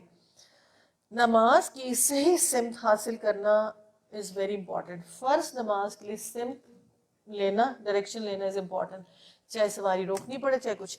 لیکن کچھ کنڈیشن ہے جہاں پہ قبلہ رخ نہیں ہو سکتے، وہ جہاز ہے، ٹرین ہے، اس میں اب آپ کو سکیلز مل جاتی ہیں، اپنے موبائل تک میں یہ ہوتی ہیں، اس میں سے آپ دیکھ لیں جہاں پہ آپ روک نہیں سکتے تو وہاں پہ اس کو ہمارے اختیار ہے، لیکن اپنی گاڑی کو اختیار ہے، جہاز کو نہیں اختیار کہ ہم روک سکیں. تو اس میں پہ اسکیل ہوتی ہے، اور ڈائریکشن پہ کونے پہ اکثر جو اسلامک والی یہ گلف فیئر یا یہ انہوں نے ایک چھوٹا سا جانماز بچھا دیا ہوتا ہے کہ اس کارنر میں آپ نماز پڑھ لیں اور اس کی یہ ڈائریکشن ہے. اور خاص طور پہ جب عمرہ وغیرہ کے لیے جائیں تو اتحاد اور یہ جتنی ایمریٹس اور یہ ایئر لائن ہے انہوں نے ایک پوری جگہ نماز کے لیے اندر رکھی ہوتی ہے تھوڑی سی کہ یہاں پہ آپ نماز پڑھ سکتے ہیں. تو یہ ڈائریکشن از ویری امپورٹنٹ. جن لوگوں نے کتاب دی اس مقام کو جسے قبلہ بنایا گیا، ایسے پہچانتے ہیں، ایسے اپنی اولاد کو پہچانتے ہیں. اگر ان میں سے گروہ جانتے بوجھتے حق کو چھپا رہا ہے، یہ قطعی امر حق ہے تمہارے رب کی طرف سے، لہٰذا اس کے متعلق تم ہرگز کسی شک میں نہ پڑو. کیوں اس پہ اتنی سٹریس نہیں کی جا رہی ہے؟ قطعی امر حق ہے. کیا چیز ہوتی ہے؟ ایک محور ہوتا ہے خانہ کعبہ جس کے پیچھے سب چلتے ہیں. یہ دو دو ڈائریکشنز نہیں ہو سکتی کہیں بھی. اس سے کئی ایگزامپلز نکلتی ہیں، گھروں کے اندر بھی، سب کے اندر بھی، اولو الامر کی بھی، لیڈرشپ کی بھی، ماں کی بھی. ماں کے درجے پہ کوئی نہیں آ سکتا، باپ کے درجے پہ کوئی نہیں آ سکتا. یہ اتنے وسعت والی آیت ہے سمجھنے والی، جس کے اندر کہ ہر ایک کو ترتیب کے ساتھ رتبہ دیا گیا. اور یہاں پہ بھی اللہ تعالیٰ تحویل قبلہ کو کہہ رہے ہیں بس یہی مسلمانوں کی ڈائریکشن، یہ ایک قبلہ رخ ہونا، یہی کا حج، یہی کا عمرہ، یہی پہ تمہاری ڈائریکشن چلے گی. تو پھر بات یہ آتی ہے کہ ہمیں کچھ تو فالو کرنا ہے نا. اگر وہ ہماری لیڈرشپ پہ ہے تو پھر ہم دین بھی وہ والا فالو کریں جو وہ لے کے چل رہے ہیں، لیکن وہ نہیں کر پاتے. تمہارا گزر جس مقام پر بھی ہو، اپنا رخ نماز کے وقت مسجد حرام کی طرف پھیر دو، کہ تمہارے رب کا بالکل برحق فیصلہ ہے. اللہ تم لوگوں کے اعمال سے بے خبر نہیں ہے. جہاں سے بھی تمہارا گزر ہوگا اپنا رخ مسجد حرام کی طرف پھیرو، جہاں بھی تم ہو اس کے منہ کی طرف نماز پڑھو. لوگوں تمہارے خلاف کوئی حجت نہ ملے. ہاں جو ظالم ہے ان کی زبان کسی حال میں بند نہ ہوگی. تم ان سے نہ ڈرو بلکہ مجھ سے ڈرو، اور ان میں سے اپنی نعمت پوری کر دوں گا. ہائی لائٹ کریں آیت نمبر 150 51 52. اللہ تعالیٰ اس میں کیا کہہ رہے ہیں؟ پھر خوبصورت، کسی جگہ پہ نہیں سورہ بقرہ میں یہ پوائنٹ 2 مرتبہ آئے گا، اور اس پوائنٹ کو ہائی لائٹ کریں. کما ارسلنا فیکم رسولا منکم یتلو علیکم، پیچھے پھر پڑھا نا ایک نبی ابراہیم نے کیا دعا کی، حضرت ابراہیم نے کیا دعا کی تھی؟ اللہ ایک نبی بھیجو جو یہ کرے، یہی والی فلاح والا راستہ نصیب ہوگا. تمہارے درمیان خود تم میں سے ایک رسول بھیجا جو تمہیں ہماری آیات سناتا ہے، تمہاری زندگی کو سنوار کے رکھ دیتا ہے، تمہیں کتاب اور حکمت کی تعلیم دیتا ہے، تمہیں وہ بات سکھاتا ہے جو تم نہیں جانتے. لہٰذا تم مجھے یاد رکھو، میں تمہیں یاد رکھوں گا. میرا شکر ادا کرو، کفران نعمت نہ کرو. کیا کریں؟ اب اللہ تعالیٰ اتنا کانفیڈنٹلی ہمیں ذکر کی طرف لے کے جا رہے خانہ کعبہ نبی دینے کے بعد، اور اس کے فٹ پرنٹس پہ چلو تمہیں فلاح نصیب ہو جائے گی، تم سکسیسفل ہو جاؤ گے. یہ 4 چیزیں ہیں پیوریفیکیشنز کے لیے، جس کو تم پکڑ لو گے. مجھے یاد آتا ہے کہ آج سے نا 22-23 سال پہ ڈاکٹر اسرار صاحب درس دینے آئے تھے. انہوں نے 4 مقام ہے قرآن کے نا اسی ایک آیت کے اوپر دیا تھا. ہمارے لیے بڑا لائف چینجنگ تھا. مجھے آج بھی آیتیں نہیں بھولتی نا کہ انہوں نے چاروں کو کلیکٹ، سورہ جمعہ والی، سورہ بقرہ والی، سب کلیکٹ کر کے نا تو ایک اس پہ درس دیا تھا کہ یہ رسول ہے، اس کے فٹ پرنٹس پہ چل لو. اگر تمہیں فلاح چاہیے تو فلاح نصیب ہوگی، تمہیں اس کے فٹ پرنٹس پہ چلو. تمہیں ہماری زندگی سنورے گی کیسے؟ میں نے بتایا نا ہم بڑے سیلفش ہوتے ہیں، ہماری اپنی عبادات بہت ہوتی ہیں، لیکن ہمارا بچوں کے لیے کچھ نہیں ہوتا. ہمیں سب سے پہلے، لیکن جو آرگنائز پیرنٹس ہوتے ہیں، جو فادر بڑا سینسیبل ہوتا ہے نا، وہ آہستہ آہستہ آہستہ آہستہ اپنے بچوں کو قرآن ترجمہ تفسیر دے دیتے ہیں. ڈیلی بیٹھو بھائی، یہ ہے یہ کام، یہ لہٰذا تو مجھے یاد رکھو، میں تمہیں یاد رکھوں، میرا شکر ادا کرو، کفران نعمت نہ کرو. دین کی تکمیل ہوگی، سرفرازی مل گئی، لیڈ مل گئی، نعمت مکمل کر کے اللہ نے سپورٹ کر دی، بادشاہوں والی شان دے دی، اور اب اللہ تعالیٰ کہتے ہیں اب تمہارے لیے ہدایت ہے، تو میں نے امامت بھی دے دی، لیڈرشپ دے دی، بس مجھے یاد رکھو میں تمہیں، اور تم شکر گزار بنو، میں تمہارے اندر صبر دیکھوں، ثبات دیکھوں، عظمت دیکھوں، استقلال دیکھوں، تم نے ہلنا نہیں خدا کی راہ سے، میں تمہیں تمہارے پہ عنایات کی بارش کروں گا. ہمیں کس چیز کی فکر ہے؟ اگر ہم قرآن پکڑتے ہیں تو کیا ہمارا کیا ہو جائے گا؟ یہاں تو اللہ کہہ رہا ہے کہ میں تمہارے اندر ایسی کوالٹیز دوں گا، ایسی کوالٹیز دوں گا کہ دیکھو تمہیں ٹاپ پہ پہنچا دوں گا. تمہارے اندر وہ صفتیں کیسے صفتیں پیدا کروں گا؟ جب تم شکر گزاری کرتے ہو، تم اللہ سے محبت کرتے ہو، اللہ فرشتوں میں منادی کر کے کہتے ہیں اس بندے کو مجھ سے محبت ہوگی، جبرائیل بھی تم سب اس سے محبت کرو، جو زمین پہ بھی جا کے لوگوں کے دلوں میں اس کی محبت ڈالو، کیونکہ یہ مجھ سے محبت رکھتا ہے نا. محبت کے جو کرائٹیریاز ہوتے ہیں وہ کیا ہوتے ہیں؟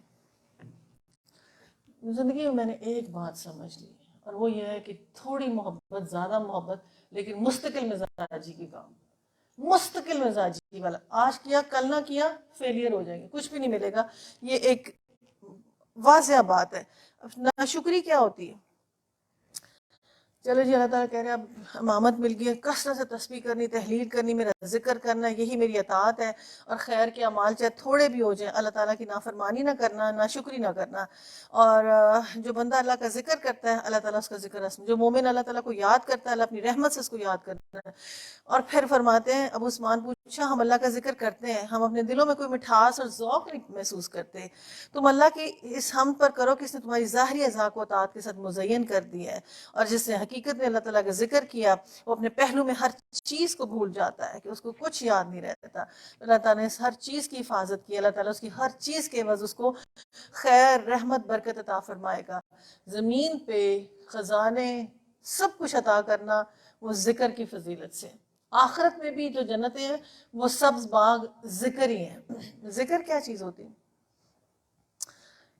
آدم کا کوئی ایسا عمل نہیں ہے جس اللہ تعالیٰ اسے عذاب سے دور کر دے، لیکن اللہ تعالیٰ کے ذکر سے میکسیمم نجات ملتی ہے. حدیث سے ماخوذ آتا ہے رسول اللہ اسلام کی شرائع میں سے سب سے جو خوبصورت کہا ہے، مضبوطی سے پکڑو، تیری زبان ہر وقت اللہ کے ذکر سے تر رہے. سبحان نبی سے روایت کی، فرمایا اللہ تعالیٰ فرماتا ہے میں اپنے بندے کے ساتھ ہوتا ہوں جب وہ میرا ذکر کر، اس کے ہونٹ میرے ذکر کے ساتھ متحرک ہوتے ہیں، اور پھر میں اس کو عطا کرتا ہوں، اور پھر میں اس کو یاد کرتا ہوں، آسمانوں پہ مجھے زمین پہ یاد کرتا ہے.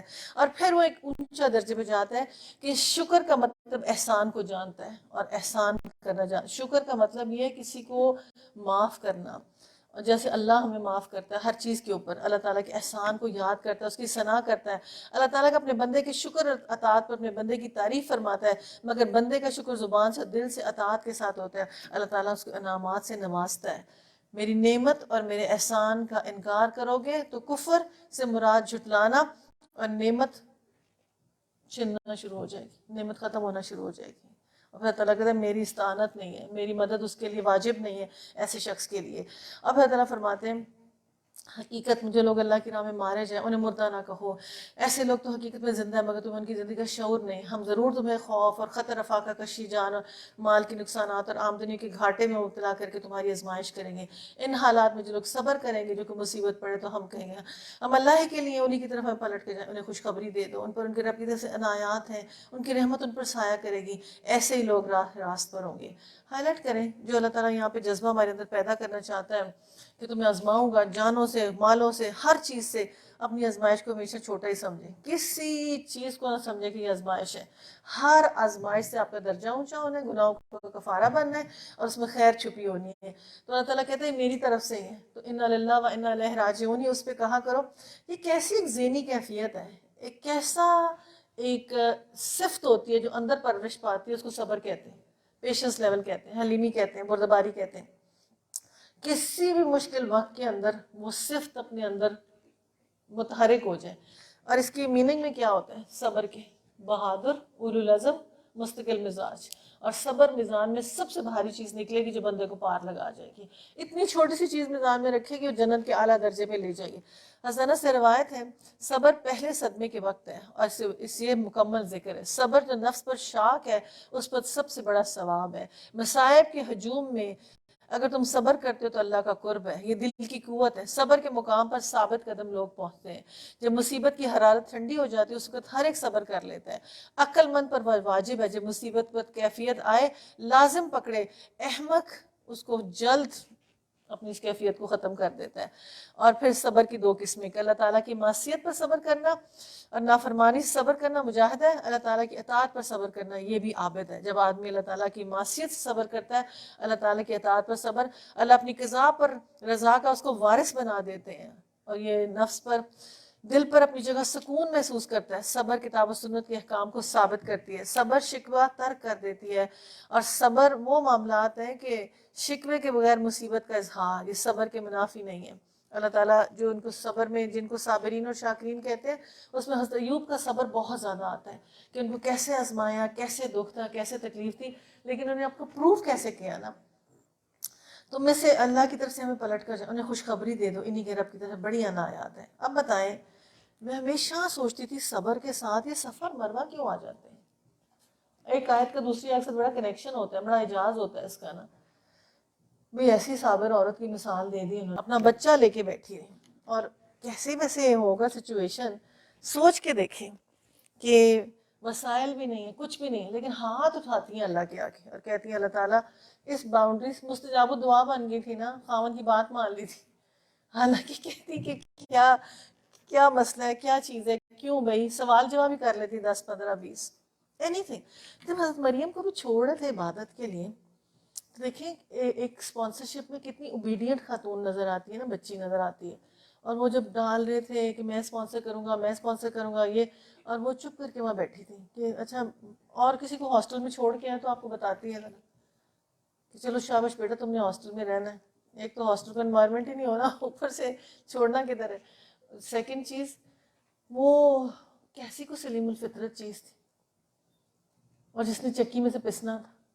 اور پھر اللہ پھر وہ جو حضرت زکریا اس کو دیکھیں گے ایسی بات ہے اس ینگ بچی کی, ایسی بات ہے اس ینگ بچی کی. اور وہ پھل کہاں سے آتے ہیں اللہ دیتے ہیں, پھر فرشتے پھل بھی دے جاتے تھے. امیجن کریں ہمارے میں صرف صبر, یہ جو تم صبر کرو وَاسْتَعِينُوا بِالصَّبْرِ وَالصَّلَاةِ, دیکھو پھر میں تمہیں نوازتا کیسے. ہماری زبان شکوے کر جاتی ہے, ہماری زبان باتیں کر جاتی ہے جس کی وجہ سے ہمارے لوزر بن جاتے ہیں. حالانکہ کسی جگہ پہ ایسے ہوتا ہے کہ اگر ادھر ادھر کہانی کر دی اللہ تعالیٰ کہتے ہیں میری مدد اس بندے پہ تب تک واجب ہے جب تک میرے ساتھ اس کا, جب درمیان میں کسی کو لاتا ہے پھر جا تو اپنا مسئلہ اس سے حل کرا, میرے پاس تیرا مسئلہ نہیں ہے. میں نے شروع میں آج ایک چھوٹا سا آرٹیکل بتایا تھا کہ ہم لوزر ہو گئے, چلے ہم نے یہ نہیں کیا. تو میں نے شروع میں ایک چھوٹی سی چیز سنائی تھی, میں دوبارہ اس کو تھوڑا سا ریویو کرتی ہوں. کردار بچپن سے بنتے ہیں. اگر بچپن میں ہم ان بچوں پہ محنت نہیں کرتے, جتنے مقامی ہیروز چیک کریں, جتنے لوگ بڑے بڑے بنے اور ہائی لیول پہ پہنچے ہیں, ان کی ماؤں کی بڑی سختی تھی. ایسی لینینسی نہیں تھی کرو شاباش بھاگو دوڑو یہ کرو. اس کے بعد میں نے ایک آرٹیکل چھوٹا سا سنایا اور ہار اور جیت اصل میں کیا ہوتی ہے وہ بچوں کو سکھا دیتے ہیں. ہم اسکول کے اندر سے چیٹنگ کر کے بھی فرسٹ آئے, ہم کہتے ہیں فرسٹ نہیں آئے تم, فرسٹ نہیں آئے تم, فرسٹ نہیں آئے تم. ہم اس بچے کے اندر کوئی اور چیز ڈال دیتے ہیں. کاش کرنا کیا ہوتا ہے, دوسروں کو جتانا کیا ہوتا ہے. تو یہ تربیت سازی ماں سے شروع ہوتی ہے. یہ مسٹ یاد رکھے کہ اس کی گود ہوتی ہے, اسی کا زیادہ ٹائم ہوتا ہے, وہ بچہ زیادہ ماں کے ساتھ. میں نے ایک چھوٹا سا آرٹیکل شروع میں سنایا تھا کہ ایک لڑکا اپنے گیا ادھر انٹرویو کے لیے, جاب کے لیے. تو جب وہ گھر سے نکلا کہتا ہے آج کاش میری نوکری ہو جائے تو دوبارہ اپنے گھر کی شکل ہی دیکھوں گا, کیونکہ جو گھر ہے واش روم جاؤ تو باہر سے آواز آتی واش روم سیدھا کر کے آنا, اور سب بستر سے اٹھو تو بستر سیدھا کر کے جانا, ناشتہ کر لو تو ناشتے کی پلیٹیں اٹھا کے جانا. جس کام پہ یہ بتی بجھا دی, یہ 24 گھنٹے دماغ کھایا آیا ہوتا تھا تو میرا دل کرتا تھا جیسے میری نوکری ہو، میں اس گھر کا شکل بھی نہیں دیکھوں گا. تو جیسے وہ نوکری انٹرویو والی پلیس پہ گیا تو کہتے جاتے میں نے دیکھا کہ وہاں بجلی جل رہی تھی سارے پیسج میں، کوئی وہاں تھا نہیں. میں نے پہلے بجلی بجھائی، درمیان میں کوئی چیز پڑی تھی میں نے وہ اٹھائی، پھر میں نے دیکھا کولر کا پانی گر رہا تھا وہ میں نے بند کی ٹوٹی، پھر آگے جب گیا تو کرسی سائڈ پہ پڑی تھی وہ بھی میں نے کی، پھر ایک بتی جلی پھر وہ میں نے کی آگے. تو پہلے اس سے بتا رہے تھے کہ جو انٹرویو دینے آتا ہے اس کو بغیر کسی چیز کے بس واپس بھیج دیتے ہیں، بات ہی نہیں کرتے نا. تو جب میں اندر انسانیت ہے، تم انسان ہو، تم ہیومن بینگ ہو. آج اپنے بچے کا گھر جاتے سی سی ٹی وی کیمرہ لگا کے چیک کر لیں، سیدھا پڑا الٹا پڑا مودہ پڑا جو مرضی پڑا رہے.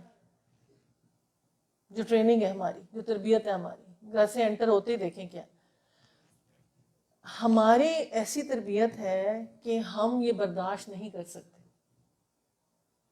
ادھر کیا ہے ادھر، لیکن ایسی کوئی تربیت آج اگلی نسل کی ہوئی بھی ہے، بلیو می، جدھر مرضی لتھی چڑی دا نہیں پتہ والی حال ہے وہی والا. اس پہ کیا کہیں گی کہ ہم اس میں سے ہم سیکھیں کہ پیشنس لیول پہ کیا کہیں گی، صبر کا ٹاپک آ گیا ہے. اس سے ہمیں کیا، ہمیشہ وہ مارش میلو والا جو ہے اپنے ملک کے اندر وہ پریکٹیکل کرتے ہیں 20 سال کا، 20 سال بچوں کے آگے چاکلیٹ رکھی انہوں نے، پریکٹیکلز کیے، اور یہ آپ یہ 2 کھائیں گے، 2 چھٹی کے وقت کھائیں گے. کچھ ہڑپ ہڑپ کر کے وہ جلدی کھا گئے اور کچھ چھٹی کے وقت کھاتے تھے. 20 سال بعد جو بڑے انجینئر ڈاکٹر بنے جن کے اندر انہوں نے صبر پیشنس ڈیولپ کر لیا ہوا تھا. اور یہ اسپرچل کنیکشن ہوتا ہے نا، یہ نماز کا بھی بریک دے کے فٹافٹ نماز کے لیے کھڑے ہو جانا، وضو کرنا، یہ جو بریک دینا نا، نہیں اٹھو تم یہ کرو گے، اٹھو. ہمارے بڑے بیٹھنے نہیں ہمیں دیتے تھے کبھی بھی نا، اٹھو اٹھو یہ کرو، اٹھو یہ کرو. اللہ تعالیٰ صابر اور شاکر عورت کی مثال دے گی. یقیناً صفا اور مروہ اللہ کی نشانیوں میں سے لہٰذا شخص بیت اللہ کا حج عمرہ کرے، اس لیے گناہ کی بات نہیں ان دنوں پہاڑیوں کے درمیان صحیح کرے. جو رضا و رغبت کوئی بھلائی کا کام کرے، اللہ کو اس کا علم ہے، اس کی قدر کرنے والا ہے. ہائی لائٹ کریں اور دیکھیں کہ یہ خاتون تھی اور اس خاتون نے اتنی ہائی لیول کا کام کر لیا اور اللہ تعالیٰ نے رہتی دنیا تک اس کا نام کر دیا. اور یہ جب بھی ہم حج عمرہ کریں گے تو اس عورت کے شعار، اس کے نشانی میں پاؤں رکھ کے پھر ہم آگے چل سکیں گے نا. بیت اللہ کا طواف اور یہ سارے احکامات اور یہ حج پورا ابراہیمی سنت ہے نا. تو what lesson do you learn؟ ہر عورت کو اللہ تعالیٰ خانہ کعبہ دیتا ہے، جب وہ جھاڑو لگاتی برابر خانہ کعبہ کے برابر ثواب ملتا ہے، اس کو سیم نیکی ملتی. اب اس خانہ کعبہ میں وہ ڈانس کر لیں، نعوذ باللہ استغفر اللہ. اور اس خانہ کعبہ والا ہم کیوں نہیں اپنے مورلز اور گول سیٹ کرتے اگر ہماری بہویں بھی ہیں کچھ بھی ہیں. اب یہاں پہ جو میں دیت کا قانون پڑھ رہی تھی اور پکڑ آخرت میں پڑھ رہی تھی، دادا کی پڑھ رہی تھی. اگر دیت میں مر گیا کوئی اور آپس میں قتل ہو گیا تو دادا تاوان بھرے گا اور دادا اس کو پورا کرے گا. دادا کی اتنی رسپانسبلٹی ہے. اور اس گھر میں اس نے قرآن نہیں پڑھا اور نماز نہیں پڑھ رہے اور سسٹم اینڈ شریعت کے مطابق سیٹل نہیں ہے تو پھر سب سے پہلے دادا اور ان کی لیڈر. کیوں ڈے 1 سے ہم اپنے گھر کا طریقہ نہیں بتاتے کہ میرے گھر کا طریقہ یہ ہے، اس میں 5 وقت کی نماز اور ڈیلی بیسس فجر کے بعد سونا نہیں، قرآن ہے، you have to get up. پھر اس کے بعد جو مرضی دنیا میں کرو، یہ بس پورا کر لیں. اس میں کیا اتنی بڑی پرابلم ہے کہ جی میرے گھر کا اصول ہے، اس میں آپ آ رہی ہیں، میں نہیں آپ کے گھر آ رہی، یہ آپ نے فالو کرنا ہے تو پھر آپ چل سکتے ہیں. اور جنرلی پتہ ہے کیا ہوتا ہے، جس میں عورت ٹھیک ہو جائے نا بندہ بھی ٹھیک ہو جاتا ہے. اور اگر عورت ٹھیک ہو جائے اور بندے کو تھوڑا 40 سال بعد ٹائم لگتا ہے ٹھیک ہونے میں، اگر عورت ٹھیک ہو جائے بچے سنبھال لیتی ہے، پار لگا لیتی ہے. ہماری نازل کی ہوئی روشن آیات. بات ایک ہی ہوتی ہے، زندگی میں یاد رکھیں کسی کو اوائڈ کرنے سے کچھ نہیں بنے گا. اگر آپ اپنا طرز عمل اور فکر رکھتے اندر، ابھی نہیں ہو پا رہا کوئی بات نہیں ہے، لیکن اللہ تعالیٰ میں نافرمانی سے بچنا چاہتی ہوں، اللہ میرے گھر کو بھی نافرمانی سے بچا لے. اللہ تعالیٰ میں تیری کفران نعمت نہیں کرنا چاہتی، تو نے ہمیں دولت دی، پیسہ دیا، گھر دیا، اولاد دیا، اور ہم پھر بھی کفران نعمت کر رہے، ہم پھر بھی محسنین میں نہ پہنچے، ہم پھر بھی قدر نہ کر سکے، ہم تیری نعمت کو صحیح معنی میں استعمال پھر ہمارا نام کیا ہے؟ بے وفا، دوزخ میں پھینکے جانے والے. ایسے جذبے ہمارے ہو.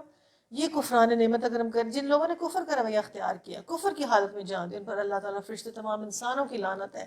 اس لعنت زدگی کی حالت میں ہمیشہ رہیں گے، نہ ان کی سزا میں تخفیف ہوگی اور نہ انہیں کوئی دوسری مہلت دی جائے. ہائی لائٹ کریں، کنیکٹ کریں اپنی ڈے ٹو ڈے لائف کے لیے. کیا میرے گھر میں فل فلیج فرما برداری ہے؟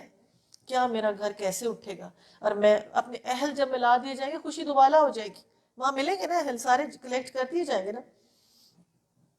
اپنی آنکھوں کے سامنے چیز چلائیں، اپنے نظام اور اپنے گھر کو غور سے دیکھیں اور عقل استعمال کریں، سوچیں، مشاہدہ کریں.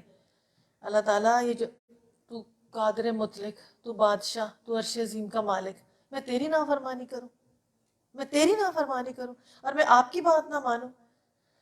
تمہارا خدا ایک ہی خدا ہے، اس رحمان اور رحیم کے سوا کوئی خدا نہیں ہے. اس حقیقت کو پہچاننے کے لیے اگر کوئی نشانی علامات درکار ہے، جو لوگ عقل سے کام لیتے ہیں ان کے لیے آسمان و زمین کی ساخت میں نشانی ہے، اور ان کی کشتیاں جو ان کے نفع پہنچاتی ہیں، دریاؤں اور سمندروں میں چلتی ہیں، بارش کے اس پانی میں جس اللہ اوپر سے برساتا ہے، پھر اس کے ذریعے زمین کو زندگی بخشتا ہے. اپنے اس انتظام کی بدولت زمین میں ہر قسم کی جاندار پیدا مخلوق کو پھیلاتا ہے. ہواؤں کی گردش ہے، ان کے بادلوں میں اور آسمانوں اور زمین کے درمیان تابع فرمائے بے شمار نشانی ہے. مگر وحدت خداوندی کی دلالت کرنے والے کھلے کھلے آثار کے ہوتے ہوئے بھی کچھ لوگ ایسے ہیں جو اللہ کے سوا دوسروں کو اپنا ہمسر اور مد مقابل بناتے ہیں. ان کے ایسے گرویدہ ہیں جیسے اللہ کے ساتھ گرویدہ ہوں. میں تو اتنی حیران ہوتی ہوں، میں نے ایک خاتون سے پوچھا کہ باجی یہ آپ کیوں اس کے ساتھ اتنی زیادہ امپریس ہیں؟ ہائے نہیں وہی میرا دعا استخارہ کرتا ہے، ہائے نہیں وہی میرا یہ کرتا ہے. میں نے کہا نا خدا کا نام باز آ جائے، شرک ایسے نہ کرے نا. نہیں نہیں نہیں نہیں، اس کے پاس موکل ہیں، تمہیں نہیں پتا، شہر میں رہتے ہوئے نہیں پتا. خدا کے لیے یہ بند کرتے ہیں کفریہ اور شرکیہ کام. اللہ کا واسطہ پوری قوم اس چیز کے اندر ڈوب گئی ہے. اللہ کے نبی نے سخت نگیشن کی اس چیز کی اور کہا چھت سے بھی کوئی گرائے ماننا نا، چھت سے بھی کوئی، تمہارا رب سب سے بڑی طاقت ہے، تمہارا رب سب سے بڑی پاور ہے. I trust in اللہ، حسبی اللہ، میرا اللہ کافی ہے، بس اس کے علاوہ مجھے کچھ نہیں کسی کا چاہیے. یہ موکل کیا کر سکے؟ میں کچھ شر والی بندی ہوں کہ میں آپ کے گھر کچھ چیز پکوا دوں موکل سے؟ کہ میں خیر والی، میں اپنے نبی صلی اللہ علیہ وسلم کی امتی ہوں. میں نے کس کے ساتھ اٹھنا ہے؟ یاد رکھیں دو کیٹیگریز ہیں، ایک یہ امت محمدی کے ساتھ اٹھنا ہے کہ یہ فرعونیوں کے ساتھ اٹھنا ہے. جادو ٹونے فلانے، اللہ نے ان کا 28 پاروں میں ذکر کیا ذلت کا. پیک پہ تھا ان کا جادو، پیک پہ یہ کام کرتے تھے، ہاروت ماروت ہر چیز ان کو ایسے ان کے سامنے آتی تھی. یہ جادو کرنے والے لوگ تھے. ان کو پھر کیسا ذلیل کیا دنیا میں بھی. اور عبرت بناؤں گا میں فرعون کو، ڈیلی اس کے اوپر کیمیکل ڈال کے اس کے ٹیسٹ ہوں گے کہ آخر مرتا کیوں نہیں ہے، ختم کیوں نہیں ہوا کسی چیز سے، کیونکہ اللہ نے کہہ دیا. ساری دنیا ایجپٹ میں جا کے دیکھے گی اس کو. اور دیکھا نہیں کیسا ویڈیو سب تو دیکھتے ہیں ہر جگہ پہ اس کی. تو خدا کے لیے ایک اپنا اور اپنی اولاد کا ایک پکا کام رکھیں، توحید. I believe in اللہ. آدھا میں نے سنا دیا تھا، آدھا میں نے کہا تھا میڈ میں سناؤں گی. دماغ کا انٹلیکچوئل انویژن کرنا ہے، میں نے عقل مند بننا ہے، میں نے بے وقوف نہیں رہنا، میں نے اپنی انٹرنل عبادت سٹرونگ کرنی ہے، میں نے اپنی نفس کو سٹرونگ کرنا ہے، میں نے اپنا اسپرچل کنیکشن اللہ سے سٹرونگ کرنا ہے، میرا اپنا روحانی تعلق اللہ سے سٹرونگ ہو انشاءاللہ تعالیٰ. دعائیں کرانا چیزیں وہ ساری ایگزسٹ کرتی ہیں، لیکن سب سے پہلے جو عبادات ہیں، جسم اور روح کی عبادت، ایک جسم کی عبادت ہے ایک روح کی. یاد رکھیں جسم دو چیزوں کا مجموعہ ہے، ایک مٹی میں جانے والا اور ایک روح نکل کے آسمان پہ جانے والی. جسم باہر والی عبادت کرتا ہے اور روح اندرونی عبادت کرتی ہے. اب نماز ظاہری پہلو تو فقہ والا آپ کر لیں گی، لیکن جب قرآن کا نزول ہوا اس کو ایکسپلین کر کے کہا گیا، رسول کی رہنمائی کی گئی. اندر کا جھکاؤ عقل کا درست استعمال ہے. اب اگر رمضان ہمارے پاس ہے، اب ہمیں روحانی طور پر اوپر جانے میں ارتقاء ہونے میں کوئی مسئلہ نہیں ہے. اس کے اثرات ہمارے 11 ماہ میں آ کے رہیں گے. ہمیں پہلے اللہ کی نافرمانی سے بچنا ہے، ایبسٹین، برے کاموں سے رکنا ہے ہمیں انشاءاللہ تعالیٰ. اب وہ جو آدم والی فکر ہے کہ جی گناہ بھی ہونے، غلطی بھی ہونی، پھر ہم نے معافی مانگ لینی، کوئی بات نہیں ہے انشاءاللہ تعالیٰ. لیکن ہم نے اپنے نفس کو روکنا ہے، اپنی نفس کو انٹلیکچوئل پرسوٹ پہ لے کے آنا ہے کہ میرا دماغ اچھی بات کرنے والا ہے، میرا دماغ اللہ کی بات ماننے والا ہے، میرا دماغ اللہ کی نافرمانی کرنے والا نہیں ہے.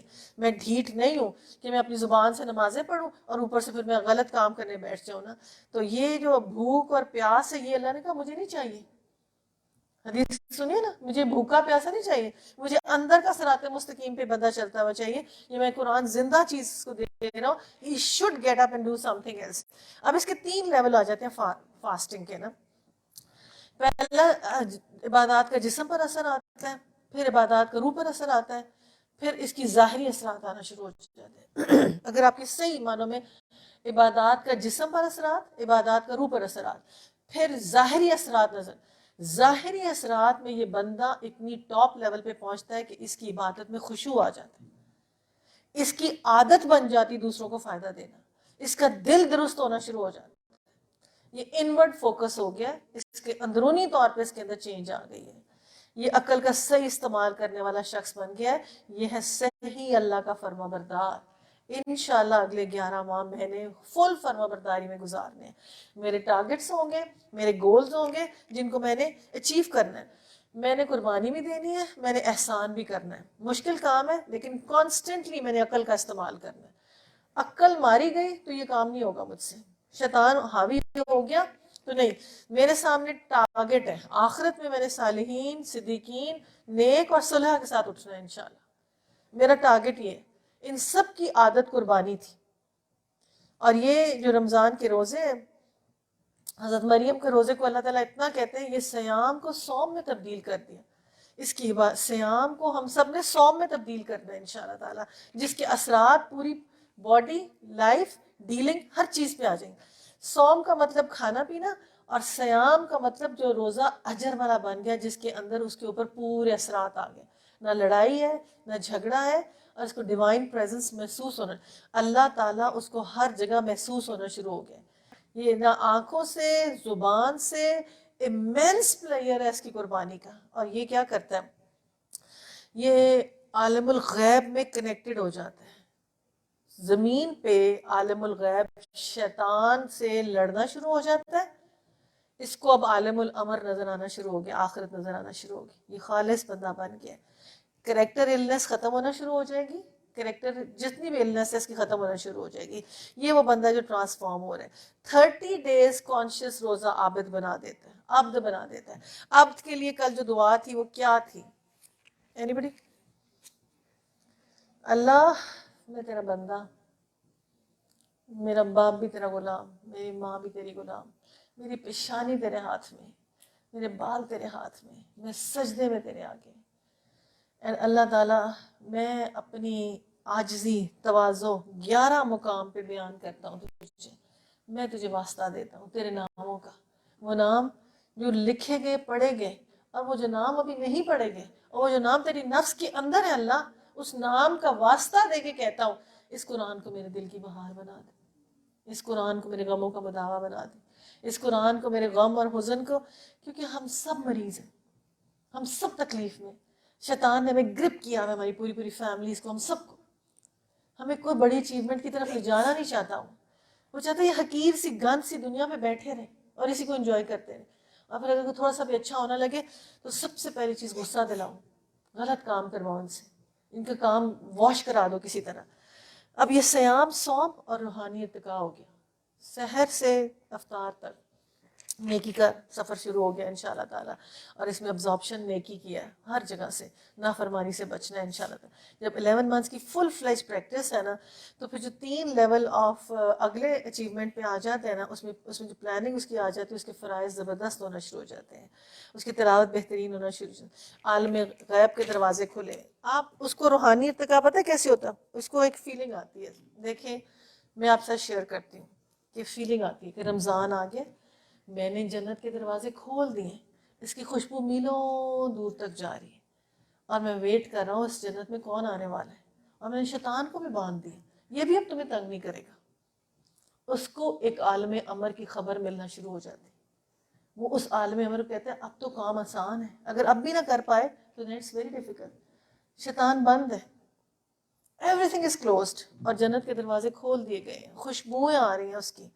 اور نیکی کو آسان کر دیا گیا ہے، ایک ماحول بنا دیا گیا ہے انشاءاللہ تعالیٰ۔ پھر اللہ تعالیٰ اپنے انٹروڈکشن کتنی جگہ پہ دیتے، تمہارا خدا ایک ہی خدا، اس رحمان کے سوا کوئی خدا نہیں، پہچانو، جو لوگ عقل سے کام لیتے ہیں آسمان و زمین کی ساخت سے، حالانکہ ایمان رکھنے والے سب سے بڑھ کر اللہ کو محبوب رکھتے ہیں، کاش جو کچھ عذاب کے سامنے دیکھ کر انہیں سوچنے لگے، وہ آج ان ظالموں کی سوچ کے ساری طاقتیں، سارے اختیارات اللہ کے قبضے میں ہیں، یہ کہ اللہ سزا دینے میں بہت سخت ہے. جب وہ سزا دے گا تو اس کیفیت یہ ہوگی وہی پیشوا رہنما جن کی دنیا میں پیروی کی گئی تھی پیروان سے بے تعلقی ظاہر کریں گے مگر سزا پا کر رہیں گے. ان کے سارے اسباب و وسائل کٹ جائیں گے اور جب دنیا میں ان کی پیروی کرتے تھے کہیں گے کاش ہمیں ایک موقع دیا جائے ہم بھی بیزاری کریں اور بیزاری دکھائیں. یوں اللہ ان لوگوں کے وہ اعمال جو دنیا میں کر رہے تھے ان کے سامنے لائے گا. یہ اللہ کہتے ہیں کاش تم سمجھ سکو تم اس کو پیشوا بلاؤ گے یہ میرا باپ تھا یہ مجھے یہ سکھاتا تھا یہ میرے پہ نوٹ پھینکتا تھا لاؤ میں اس کو پاؤں کے نیچے ماروں گی خود پھینکوں گی دوزخ میں. یہ آیت کہہ رہی ہے یہ کہہ رہی آیت ہمیں لاؤ میرے پیشوا جو میرے لیڈرز تھے جنہوں نے مجھے بھٹکایا تھا میں نہیں آج چھوڑوں گی ان کو. تو اللہ تعالیٰ کہے گا پہلے دنیا میں عقل کر لیتی نا عقل کہاں گئی تھی جس کو میں بار بار کہہ رہی انٹلیکٹ کہاں گیا عقل کہاں گئی. کچھ ہمارا نہیں ہے. Please try to understand this thing. جتنی جلدی کریں گے نا اتنی جلدی. تو ڈاکٹر صاحب جب ہمارے پاس بیٹھے نا وہ اتنی کامیاب عورت ہے دیکھ جو ہماری کامیابی کا معیار اور ہے نا ہم اس کو دیکھتے ہیں. تو وہ کہتے تھے کہ میں نے پہلا عمرہ جب کیا نا تو میں نے چکر ہی یہ لگانا ہے کہ اللہ میرے دل سے گھر کی محبت نکالے گا تو کوئی کام کر سکوں گی. اور کہتی ہے کہ اللہ نے دعا سنی. آتے ایک پلاٹ تھا دعا بنا دیا کہ گھر بنانا ہی نہیں. یہ بھی تو عورت ہے نا یہ بھی تو عورت ہے نا. چلو ہمیں رہنا ہے دنیا میں کوئی بات نہیں ہم نے انجوائے بھی کرنا سب کچھ کرنا سارا لیکن اس کی بے ثباتی ہے بڑی بے وفا ہے. ایوری تھنگ از بے وفا.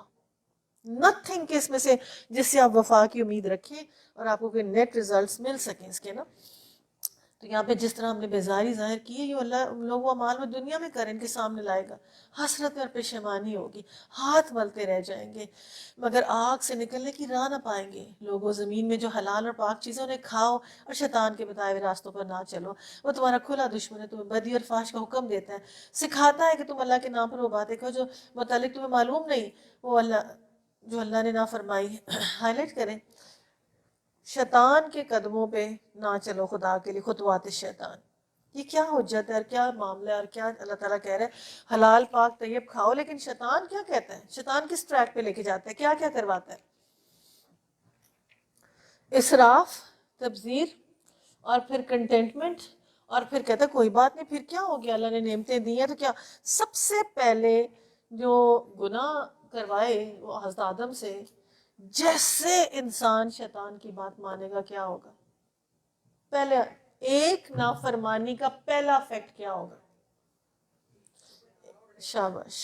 سب سے پہلے کپڑے کا منہ سب سے پہلے آدم کے سطر کھل گئے اور لگے وہ حیات ہی پتوں سے ڈھکنے. سب سے پہلا اثر یہ ہوگا انسان کے اوپر تو اس کا لباس کم ہو جائے گا اس کو کسی چیز سے حیا نہیں رہے گی. سب اللہ جس سے ناراض ہوتا ہے اس کی حیا چھینتا ہے. شیطان اور حیا دونوں ورڈ اپوزٹ ہیں. ہر بے حیائی کا کام شیطان کراتا ہے. اس کی جو کتاب ہے تبلیغ کی وہ گانا ہے.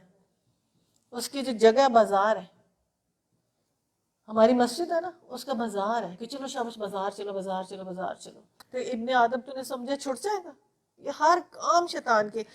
ایک برائی سے ہاتھ ملاؤ پھر ہر برائی سے گلے ایک برائی کے ہاتھ پیچھے کر لو سب برائیوں سے بچ جاؤ گے. یہ ایک فارمولہ ہے. جب کہا جاتا ہے اللہ نے جو احکام نازل کی ان کی پیروی کو تو جواب دیتے ہیں ہم تو اسی طریقے کی پیروی کریں گے جس پر ہم نے اپنے باپ دادا کو پایا. اچھا اگر ان کے باپ دادا نے عقل سے کچھ کام نہ لیا تو راہ راست پر نہ آئے تو پھر انہیں کی تم پیروی کیے چلے جاؤ گے. یہ لوگ جنہوں نے خدا کے بتائے ہوئے طریقے پر چلنے سے انکار کر دیا ان کی حالت بالکل ایسی چرواہا جانور کو پکارتا ہے. ہانک پکار اور صدا کے سوا کچھ نہیں سنتے. یہ بہرے ہیں گونگے ہیں اندھے ہیں ان کے لیے کوئی بات ان کی سمجھ میں آنے والی نہیں. اللہ تعالیٰ تو سب کو معاف کر. کسی کو یہ سلوگن نہ دے کہ یہ بے عقل جانور ہے یا ان کی صداؤں پہ کوئی حرکت ہی نہیں کرتے یہ دعوت تبلیغ کو محسوس ہی نہیں کرتے فقط آواز سنتے جیسے اینیمل سنتے ہیں. اے لوگوں جو ایمان لائے ہو اگر حقیقت میں اللہ کی بندگی کرنے والے ہو تو جو پاک چیزیں ہم نے تمہیں بخشی انہیں بے تکلف کھاؤ اور اللہ کا شکر ادا کرو. اللہ کی طرف سے کوئی پابندی تم پر ہے تو مردار نہ کھاؤ. خون سے اور سور کے گوشت سے پرہیز کرو. کوئی ایسی چیز نہ کھاؤ جس پر اللہ کے سوا کسی کا نام لیا. ہاں جو شخص مجبوری کی حالت میں اور ان میں سے کوئی چیز کھا لے تو بغیر اسی قانون شکنی کے ارادہ رکھتا ہے ضرورت کی حد سے تجاوز کرے تو اس پر کچھ گناہ نہیں. اللہ بخشنے والا اور رحیم ہے. حق یہ ہے اس کا جو اطلاق ہوتا ہے حلال رزق کے اوپر اور اللہ تعالیٰ کلیئرلی بتا رہے ہیں کہ پگ کا گوشت ٹوٹلی حرام ہے اور مردار نہ کھاؤ. اور یہ کل کوئی بتا رہا تھا ساری مرغیں مردار ہوتی ہیں سارے جانور ہی جو ہوٹلوں میں ہوتے ہیں اور کوئی اور بھی بتا رہا تھا دھوتے بھی نہیں ہیں. اور ویسے ہی مرغیاں پک رہی ہوتی کھا رہے ہوتے ہیں. جو باہر کے ملکوں میں جا کے کھانا ہے حلال حرام کی تمیز ختم ہو رہا ہے، یہ بھی کھا لے وہ بھی کھا لے، ہوٹلوں میں کھا لے ادھر کھا لے. یہ بڑا کیئرفل ہونا چاہیے انسان کو. یہ جو باہر جا کے کھانے ہیں نا، اس سے بہتر. اور وہاں کے ہم فش برگر کھاتے ہیں، وہی پک تلا جاتا ہے، وہی فش برگر کھا لیتے ہیں، وہی آئل ہوتا ہے نا، وہی چیزیں ہوتی ہیں جس میں سب کچھ ہو رہا ہوتا ہے. جتنی کانشیسنیس ہوتی ہے نا اتنا ہی معاملہ درست. میں نے دیکھی ہے کہ جو لوگ ان احکامات کو چھپاتے ہیں جو اللہ نے اپنی کتاب میں نازل کیے ہیں، تھوڑے سے دنیاوی فائدوں پر انہیں بھینٹ چڑھا دیتے ہیں، دراصل اپنے پیٹ میں آگ بھرتے ہیں. پیچھے حلال حرام آ رہا ہے، اس میں سب سے زیادہ جو شریعت کے بارے میں فتویٰ غلط دینے والا ہو اس کے پیٹ میں آگ. یہ اللہ تعالیٰ علماء کے بارے میں کہہ رہے ہیں قیامت کے روز اللہ ان سے ہرگز بات نہ کرے گا، نہ انہیں پاکیزہ کرے گا. ان کے لیے دردناک سزا ہے. یہ وہ لوگ ہیں جنہوں نے ہدایت کے بدلے ضلالت خریدی، مغفرت کے بدلے عذاب مول لے لیا. کیا عجیب ہے حوصلہ کہ جہنم برداشت کر رہے ہیں. یہ سب کچھ اس وجہ سے ہوا کہ اللہ تو ٹھیک ٹھیک حق کے مطابق کتاب نازل کی تھی، مگر جن لوگوں نے کتاب میں اختلافات نکالے اور اپنے جھگڑوں میں حق سے بہت دور نکل گئے. نیکی یہ نہیں ہے. ہائی لائٹ کریں. ہر چیز کی کہا جاتا ہے کہ ایک پیک ہوتی ہے. سورہ البقرہ کی کوہان ہے آیت الکرسی. پھر سورہ بقرہ کی کوہان کہتے ہیں اس آیت بر کو. اس آیت بر کے ساتھ ہیڈنگ لکھیں اسلام میں نیکی کا تصور. جب بھی اس آیت کو آپ کلک کریں گے تو آپ دیکھیں گے کہ اتنا زیادہ اس آیت کے اوپر تفسیر آپ کو ملے گی، اتنی اس آیت کے اوپر آپ کو ڈاکٹر اسرار ایوری بڈی اس ایک آیت کے اوپر بہت بڑی لمبی ڈیپ. تو میں چھوٹا سا بتاتی ہوں آپ کو. لیس البر ان تولوا وجوہکم قبل المشرق. اللہ تعالیٰ کہتے ہیں نیکی ہے ہی نہیں یہ کہ تم نمازیں پڑھی جاؤ اور خانہ کعبہ کی طرف دو، بلکہ نیکی یہ ہے یوم آخرت پر ایمان اور اللہ کی نازل کی ہوئی کتاب پر اور پیغمبروں کو ماننا. اگر تم اس کی محبت رکھتے ہو تو پھر اس کے بعد اگر تم ان تین باتوں کو مانتے ہو، اللہ کو مانتے ہو، فرشتوں کو مانتے ہو، کتابوں کو مانتے ہو، تو تم اپنا مال خرچ کرو گے. کس پہ؟ رشتہ دار پہ. اپنا من اطاع المال علی حبہ ذی القربیٰ، اپنے رشتہ دار کے اوپر مال خرچ کرو گے، اور پھر یتیموں پر خرچ کرو گے، پھر مسکینوں پر خرچ کرو گے، پھر مسافروں پر خرچ کرو گے، پھر مدد کے لیے ہاتھ پھیلانے والوں پر خرچ کرو گے، پھر غلاموں کی رہائی پر خرچ کرو گے. اب تم نماز قائم کرو اور زکوٰۃ دو. اتنے پوائنٹس کے بعد اتنی خبر گیری کرنے کے بعد سب کی، اس کے بعد اب تم کرو نماز. شاباش، اب تمہاری نماز قبول ہوگی، اب تمہاری زکوٰۃ قبول ہوگی. نیک وہ لوگ ہیں جب عہد کیا تو وفا کرتے ہیں. تم نے کلمہ پڑھا، لا الہ پڑھا، تم اللہ اور فرشتوں کو مانتے ہو، تو you have to do this. کیوں؟ پوری سوسائٹی ٹھیک ہو جائے گی اگر آپ ایک سیکوینس ٹھیک ہو گیا. اپنے رشتہ داروں کے اچھا سلوک کیا، یہ معاشرہ ٹھیک ہو گیا. وہ اپنے رشتہ دار پورا معاشرہ سدھر جائے گا اگر رشتہ داروں کے دیکھنا شروع ہو جائے. تو تنگی اور مصیبت کے وقت یہ حق و باطل کی جنگ پہ صبر کرتے ہیں. یہ ہے راست باز لوگ اور یہی متقی لوگ. یہ اللہ تعالیٰ نے سلوگن دے دیا، یہ اللہ تعالیٰ نے سرٹیفکیشن دے دیا، یہ اللہ تعالیٰ نے نیک لوگوں کا میڈل یہ دے دیا. یہ ہے متقی، یہ ہے میرا پسندیدہ، یہ ہے تقوی والا. جو تمہیں رمضان میں تقوی چاہیے نا تو شاباش پکڑو یہ لوگ، یہ لو تم. جو امیر ہو جاتے اپنے رشتہ داروں سے ملنا پسند نہیں کرتے، ان کو گھر بلانا پسند نہیں کرتے، غریبوں ان سے بیٹھنا پسند نہیں کرتے جنرلی.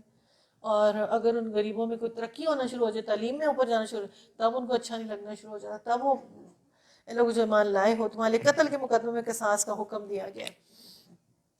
آزاد آدمی نے قتل کیا تو اسے آزادی کے بدلے، غلام قاتل ہے تو غلام ہی ہے، اور عورت اس جرم کی مرتکب ہے تو عورت ہی قصاص ہے. ہاں اگر کسی قاتل کے ساتھ کا بھلائی ہے، کچھ نرمی کرنے کے تیار ہے، معروف طریقے کے مطابق خون بہا کا تصفیہ ہونا چاہیے. قاتل کو لازم ہے کہ راستے سے خون بہا ادا کرے.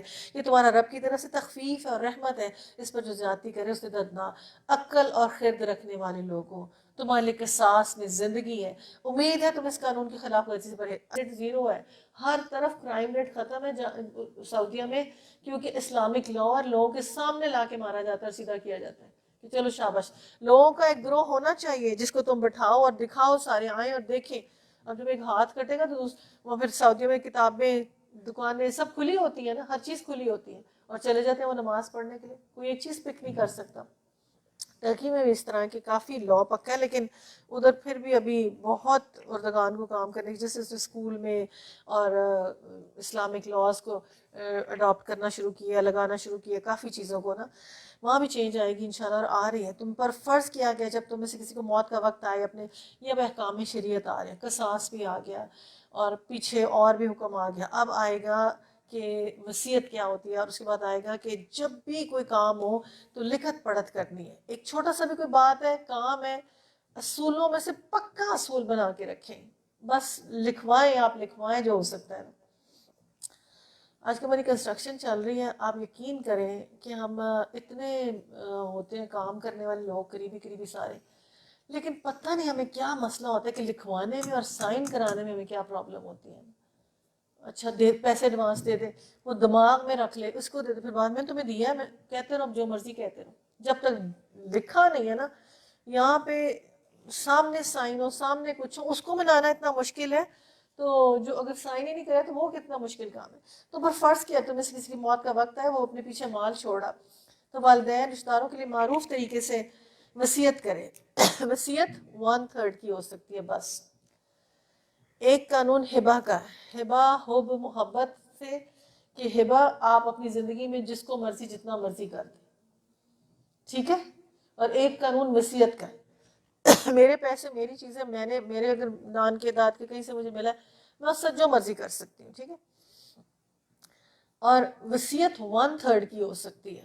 جنہوں نے وصیت سنی اس بات میں بدل ڈالا، اس کے گناہ ان کے بدلنے والے پر ہوگا. اللہ سب کچھ سنتا اور جانتا ہے، البتہ جس کو یہ اندیشہ وصیت کرنے والا نہ دانستہ یا قصداً حق تلفی کرے گا تو پھر اس معاملے سے تعلق رکھتے ہیں. درمیان میں اصلاح کرے، اس پر کچھ گناہ نہیں، اللہ بخشنے والا رحم والا. اے لوگو جو ایمان لائے ہو، تم پر روزے فرض کیے گئے جس طرح تم سے پہلے انبیاء پیروکاروں پر کیے گئے. اس سے توقع تمہیں تقویٰ کی صفت پیدا ہو. ہائی لائٹ کریں، لعلکم تتقون. اس رمضان میں تقویٰ کیسے لینا ہے؟ روزہ زبان کا رکھنا ہے، روزہ آنکھ کا رکھنا ہے، روزہ دل کا رکھنا ہے. روزے کے 2 کمبینیشن کیسے کرنے ہیں کہ شیطان جہنم کا دروازہ بند، نیکیوں کا راستہ کھلا.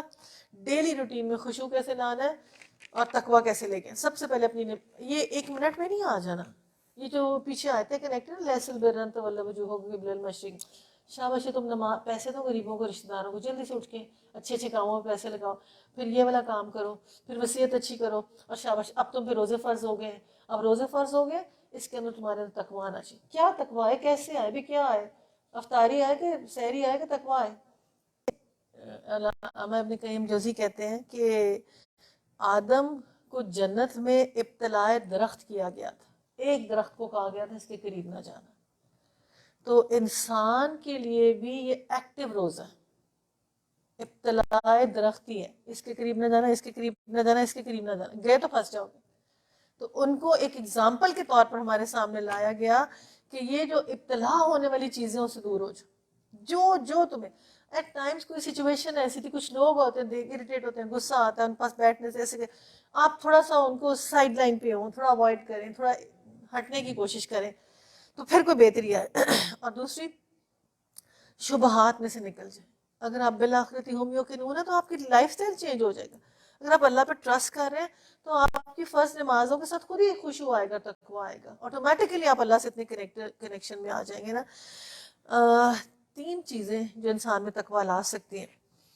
Sit down all year around, سارا سال میں نے تلاوت کرنی ہے. یہ اس میں 1 مہینے میں نہیں کرنی. اب اس مہینے میں نے پریکٹس کر لی ہے، میں نے سارا سال تلاوت کرنی ہے، میں نے سارا سال تسبیحات کرنی ہے، میں نے سارا سال اذکار کرنا ہے. نمبر 2، اس تسبیحات اور ذکر کے اثرات میری زندگی میں آئیں، میں نے اپنی زبان کو روک کے رکھنا ہے. انشاءاللہ میں اپنی زبان کو روک کے رکھنا ہے. یہ ہے میرا transition from bad to good انشاءاللہ اس رمضان کے اندر، from bad to good. 3rd، یہ فزیکل اوبیڈینس آ گئی ہے میرے اندر اور میں اللہ کی حدود کے اندر آ چکی ہوں انشاءاللہ تعالی. اب یہاں پہ پھر بھی میں محتاج ہوں اور میں قربت اللہ کے لیے بہت دعائیں مانگوں. اللہ مجھے تنہا نہ چھوڑنا، اللہ مجھے تھام لے. فاطر السماوات والارض انت ولی فی الدنیا والآخرہ توفنی مسلما والحقنی بالصالحین. اب میرا قلب کا تعلق، اب ہمارے اتنا عمر گزر چکی ہے کہ اب ہمیں گڑ گڑانا اور رونا چاہیے اور دیکھنا چاہیے کہ اللہ تعالیٰ اب ہمیں تھام اور ہم اپنے قریب کر، اور ہم نہیں اب بھٹکنا چاہتے. اپنی میری عبادت میں رحمت رکھ، توفیق دے کہ میرا دماغ اور دل طاقتور ہو جائے اور میری صلاحیتیں سب اللہ کی راہ میں لگنا شروع ہو. لوگ مجھے ایمان لائے ہو، تم پر روزے فرض ہیں انبیاء کی طرح سے، اور تاکہ تمہیں تقویٰ کی صفت پیدا ہو. چند مقرر دنوں کے روزے، اگر تم میں سے کوئی بیمار سفر دوسرے دنوں میں تعداد پوری کر لے.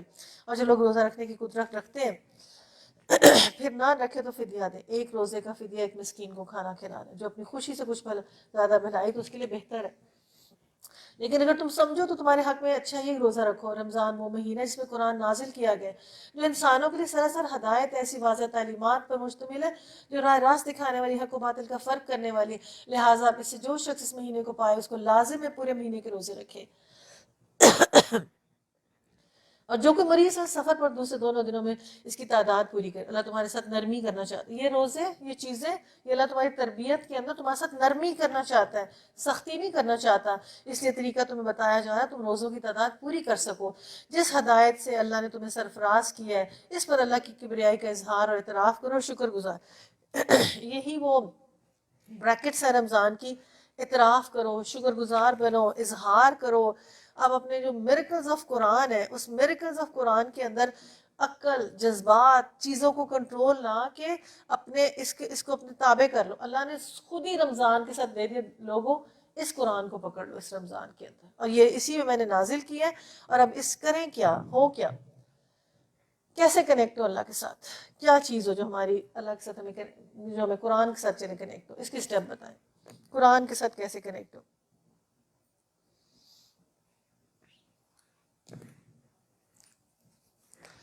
اللہم انی اسألک حب من یحبک، اللہ تعالیٰ آپ سے محبت کا سوال کرتی ہوں، اور اس چیز کا سوال کرتی ہوں جو آپ کے قریب کرتے، ہر اس چیز کا سوال کرتی ہوں۔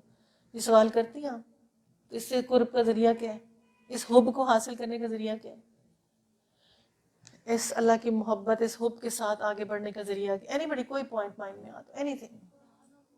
قرآن تو ہے، دین اس کو قرآن پڑھا، بس اتنے سارے پڑھے میں کیا کریں؟ جی، صالحین کی صحبت۔ اور حب کے اچیو کرنے کے کلاسیکل اسکالر نے 10 سٹیپس بتائے ہیں، ان 10 سٹیپ میں سے میں ایک دو بتاتی ہوں، ابھی پھر آہستہ آہستہ تھوڑا سا بتاتی ہوں۔ پہلا ہے بے حب جو ہے نا، سمپل ڈیفینیشن ہے جذبہ، احساس اور ایموشنس۔ حب اس کی میننگ میں آتا ہے نا، یہ اٹیچمنٹ کو بھی کہتے ہیں اور لو کو بھی کہتے ہیں اور محبت کو بھی کہتے ہیں، اور اردو پوئٹری میں بھی حب اور محبت اور یہ جذبہ اور یہ سارا۔ لیکن ایک چیز کو آپ زندگی میں یاد رکھیے گا کہ جتنے کلاسیکل اسکالرز ہیں انہوں نے کبھی عشق کا ورڈ نہیں یوز کیا حب کے لیے۔ عشق کا ورڈ نہیں ہے، یہ حب ہے جس کو محبت کہا گیا ہے اور اس کی پیورٹی کو شو کیا گیا ہے نا۔ یہ حلال محبت کی جو کیٹیگری آتی ہے نا، یہ جائز محبت کی باؤنڈریز آ جاتی ہیں نا۔ اس کو حاصل کرنے کا طریقہ کار کیا ہے؟ زیادہ سے زیادہ اس کے ساتھ وقت گزارنے، پہلا پوائنٹ، زیادہ سے زیادہ اس کے ساتھ وقت گزارنے کو دل کرتا ہے جس سے محبت ہو، ایسا ہی ہے نا، دوستی، فرینڈشپ، ہر چیز میں۔ تو یہ نمبر 1 پوائنٹ ہو گیا کہ مخلوقات میں ان سب چیزوں میں ہائر انٹینسٹی پہ بندہ آ جاتا ہے، اس کے ایموشنز ہائر انٹینسٹی پہ اس کے ساتھ ہو جاتے ہیں، اور یہ اللہ حکم بھی دیتے ہیں والذین آمنوا اشد حبا للہ، بڑے شدید ہوتے ہیں اللہ کی محبت کے اندر۔ یہ انٹینس محبت اس کے اندر اللہ کی ہوتی ہے، اپنے سبلنگز میں، اس میں آپ کو سب سے زیادہ محبت کس سے ہوتی ہے؟ میں آپ کو بتاتی ہوں، جو اللہ کہتے ہیں نا میرے سے محبت کرو، لیکن میں بتاتی ہوں کس سے ہوتی ہے، بچوں سے سب سے زیادہ ہوتی ہے، اس سے پورا محور اس کے گرد گھوم رہا ہوتا ہے۔ اللہ سے ویسی محبت نہیں ہوتی، پھر اپنے اسپاؤس سے، اپنے میاں سے، اپنے جو بھی کچھ ارد گرد کے لوگ ہوتے ہیں ان سے ہوتی ہے۔ اور اللہ سے اتنی محبت میں کاش ہم سمجھ سکیں کہ انسان کے اندر جذبہ رکھا گیا ہے، جس کے اندر کہا گیا ہے، بہت سٹڈیز پہ کی گئی ہے کہ جب انسان اللہ کے ساتھ حب کی لیول پہ پہنچتا ہے نا، حب کی لیول پہ، سنیں اس کو غور سے، حب کی لیول پہ پہنچتا ہے تو اس کا جسم تکمیل پہ آ جاتا ہے، کیونکہ روح امر ربی اندر، جب آپ اس سے محبت کرتے ہیں تو روح اور اللہ کا تعلق بن گیا، اب آپ کی عبادات میں تقویٰ آئے گا، اب آپ کے اندر ٹرانسفارمیشن ہوگی، اب آپ کے اندر چینج آئے گی کہ روح اور جسم 2 کمپوننٹس تھے، ایک آسمان کا حصہ تھا، ایک زمین کا حصہ تھا۔ اپنے حصۃ الارض کو آپ نے حصۃ السماء کے ساتھ جوڑ دیے، اب کنیکشن سٹرونگ ہوا ہے۔ جو انسان گونگا، بہرا، اندھا زمین پہ خالی قرآن کے ساتھ چل رہا ہوتا ہے وہ فزیکل باڈی والا پرسن ہوتا ہے، وہ حب اس کی محبت سے ہوتی ہی نہیں، وہ روحانی طور پہ لائیو ہوتا ہی نہیں۔ یہ اللہ تعالیٰ نے 2 پیٹرن ڈیزائن کر کے ہمیں دیے ہیں، ایک زمین اور ایک آسمان کا، اور یہی آپ دیکھیں گے کہ اس کے جو کمپوننٹس بھی ہیں نا، ایک پانی ہے 75% اور 25% مٹی ہے جو لی گئی اس کو کریشن کے اندر نا. تو ہمیں یہ حب حاصل کرنی ہے اپنے روح کے اندر, اس ایلیمنٹ کو, اسٹرانگ ایلیمنٹ کو ڈالنا ہے کہ ہر محبت سے اونچی اللہ کی محبت کرنی ہے انشاءاللہ تعالیٰ, اس کی اطاعت, اس کی فرمانبرداری, اس کی عبادات میں. تو یہاں پہ آتا ہے تمہیں ساتھ نرمی کا معاملہ کرتا ہے, اللہ تمہیں سرفراز کرے گا, اس پر اللہ کی کبریائی کا اظہار کرو, اعتراف کرو اور شکر گزار بندے بن جاؤ. ہائی لائٹ کریں اتنی نعمتیں عطا کی ہیں, قرآن جیسی نعمت کی ہے, اتنا اس کو مقصد زندگی بنائیں گے انشاءاللہ, بہترین ذریعہ بنائیں گے, ہمارا روزہ بہترین ہو جائے گا, ہماری اخلاقی تربیت ہو جائے گی انشاءاللہ تعالیٰ, ہم اللہ کے آگے گڑ گڑائیں گے, روئیں گے. میرے نبی, میرے بندے اگر تم سے میرے متعلق پوچھے تو انہیں بتا دو. ہائی لائٹ کریں, اللہ تعالیٰ خود آپ سے ہم کلام ہے, آپ سے ڈائریکٹ باتیں کر رہے ہیں. میرے بندے جب مجھ سے پوچھے تو تم بتا دو کہ میں ان کے قریب ہوں, میں پکارنے والے کی, جب مجھے پکارتا ہے میں اس کی پکار سنتا ہوں, میں جواب دیتا ہوں. لہٰذا انہیں چاہیے میری دعوت پر لبیک کہیں, مجھ پر ایمان لائیں, یہ بات تم انہیں سنا دو, شاید وہ راہ راست پر. کاش ہمیں یہ اپنے دل کے اندر پیوست ہو جائے کہ یہ میرا رب مجھے کہہ رہا ہے, یہ مجھے وسیلہ بنانے کو کہہ رہا ہے, یہ مجھے سفارش براہ راست کرنے کو کہہ رہا ہے. یہ کہتا ہے کسی تم میں بیچ میں میڈیٹر کو ڈھونڈنے کی ضرورت نہیں ہے, میرا دامن پکڑ لو, میری طرف رجوع کرو, میری بندگی کرو. تم چل کے آتے ہو, میں دوڑ کے آتا ہوں, فکر ہی نہ کرو, میں سارے معاملات تمہارے سنبھال لوں گا. چاہے تم 100 بندے قتل کر کے آئے ہو, تم معافی مانگتے ہو, میں تمہیں اپنے ساتھ لگا لوں گا, میں ڈھک لوں گا, تمہیں کسی پریشانی کی ضرورت ہی نہیں ہے. کیا کریں, اتنا رحمان, اتنا رحیم, اتنا جوڑنے والا, اتنا بلانے والا, اتنی فریادیں سننے والا, ہمیں سے لکھا نہیں فریادیں کرنے کا, ہمیں سے لکھا نہیں دعائیں کرنے کا. کیا کریں, کیسے گڑ گڑائیں, کیسے ہو سکتا ہے کہ یہ معاملات ہمارے درست ہو جائے. جیسے میں نے بتایا نا کہ ایموشنز, لو, روح کا تعلق بن گیا, آسمانوں تک آپ پہنچ گئے. یہاں سے پھر جو حصۃ الارض ہے نا, وہ زمین کا جو حصہ ہے نا, وہ غصہ ہے, تکبر ہے, میں. اگر آپ زمین کے حصے میں سے نکل کے روحانی طور پہ آپ کا سفر ہو گیا, اس میں عاجزی ہے, تواضع ہے, شکر گزاری ہے اور اللہ سے رجوع اور عبادات ہے. اب یہ دونوں کے کمبینیشن میں جو چیز ڈومینیٹنگ ہوگی بہت دوسری چیز ختم ہوتی جائے گی. آپ اپنی روحانی ارتقا کر رہے ہیں, اوپر پہنچ رہے ہو, اتنا ہائی لیول پہ پہنچ گئے, روح کے اندر ایلیمنٹ اسٹرانگ آ گئے, ہارٹ اسپرچولی اسٹرانگ ہو گیا ہے. اب آپ یہ دیکھیں کہ ہر سرٹن اسکالر جو کہتے ہیں نا کہ ہارٹ جب فزیکلی اسٹرانگ ہوتا ہے تو ایک جیسے ہنی کوم کی طرح چھتے بنے ہوتے ہیں, اسے ڈفرینٹ ڈفرینٹ محبت کے کھانے بنے ہوتے ہیں. اللہ کی محبت کا کھانا اس کے اندر اس نے سورہ نور میں بتایا ہے کہ میں اندر ہوں, مشکات ہے, چراغ ہے, روشنی ہے, تیل ڈالو, شاباش روشن کرو, اس کو روشن کرو. تو ایک دل روح کے ساتھ تعلق, تزکیہ, خود ہی آٹومیٹکلی کنیکشن. تمہارے روزوں کے زمانے میں راتوں کو اپنی بیویوں کے پاس جانا حلال ہے, تمہارے لباس ہے, تم ان کے لیے, اللہ کو معلوم ہوگا تم لوگ چپ چپ کے اپنی خیانت کر رہے تھے, مگر اس نے تمہارا قصور معاف کر دیا, تم سے درگزر فرمایا. تم بیویوں کے ساتھ شب پاشی کرو, جو لطف اللہ نے تمہارے لیے جائز کیا اسے حاصل کرو, نیز رات کو کھاؤ پیو یہاں تک کہ تم کی سیاہی دھاری سے سفیدے کی صبح کی دھاری نظر آئے. ہائی لائٹ کریں, ایک ایک پوائنٹ اس میں سمجھاؤں گی. تم ایک دوسرے کا لباس ہو, بس یہ سوچ لیں, لباس ایک جیسا ہونا چاہیے, فٹ ان ہونا چاہیے. مخلوق میں سے حشر میں جو سب سے بدترین چہرے کے ساتھ اٹھے گی وہ کون ہوگی؟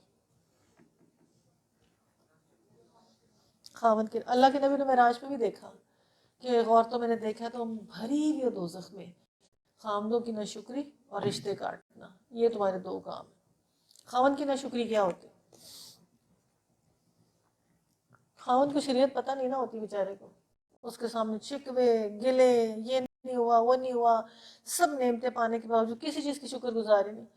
جبکہ اللہ نے فصالحات و کانتات کی نعمت والی, عاجزی والی, جھکنے والی, جی کرنے والی, اور بس جی کرنے والی اور تعریف کرنے والی, جی شکریہ بہت بہت. اس کی نعمت بڑھنی, اور کئی دفعہ انسان اپنے اعمال سے اپنا لکھا ہوا رزق کٹا دیتا ہے.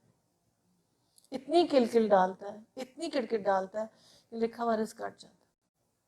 اور بغیر وجہ کچھ ہوتا ہے نا وجوہات, جہاں بولنا پڑتا ہے, کچھ کہنا پڑتا ہے, ابھی یہ کیوں نہیں, وہ کیوں نہیں, یہ کیوں نہیں. تربیت کے لیے منافقت حد سے زیادہ ہے, جھوٹ حد سے زیادہ ہے. جھوٹ کو سمجھتے کوئی بات ہی نہیں, غلط بیانی کو سمجھتے کوئی بات ہی نہیں, بات کی ایگزیجریشن کرنے کو بات ہی نہیں. یہ اس کا ریزن کیا ہے؟ جو آج کا ایک میں نے شروع کا اوپننگ کی تھی نا آرٹیکل پہ اور اس پہ کہ تربیت بچپن سے ہوتی, آپ یقین کریں یہ واقعتاً صحیح بات. آپ لاکھ کہہ لیں, جس عورت کو اپنا کام خود کرنے کی عادت نہ ہو، ایک کپ چائے نہ بنا سکتی، کیا وہ عورت کامیاب ہو سکتی ہے آپ کے خیال؟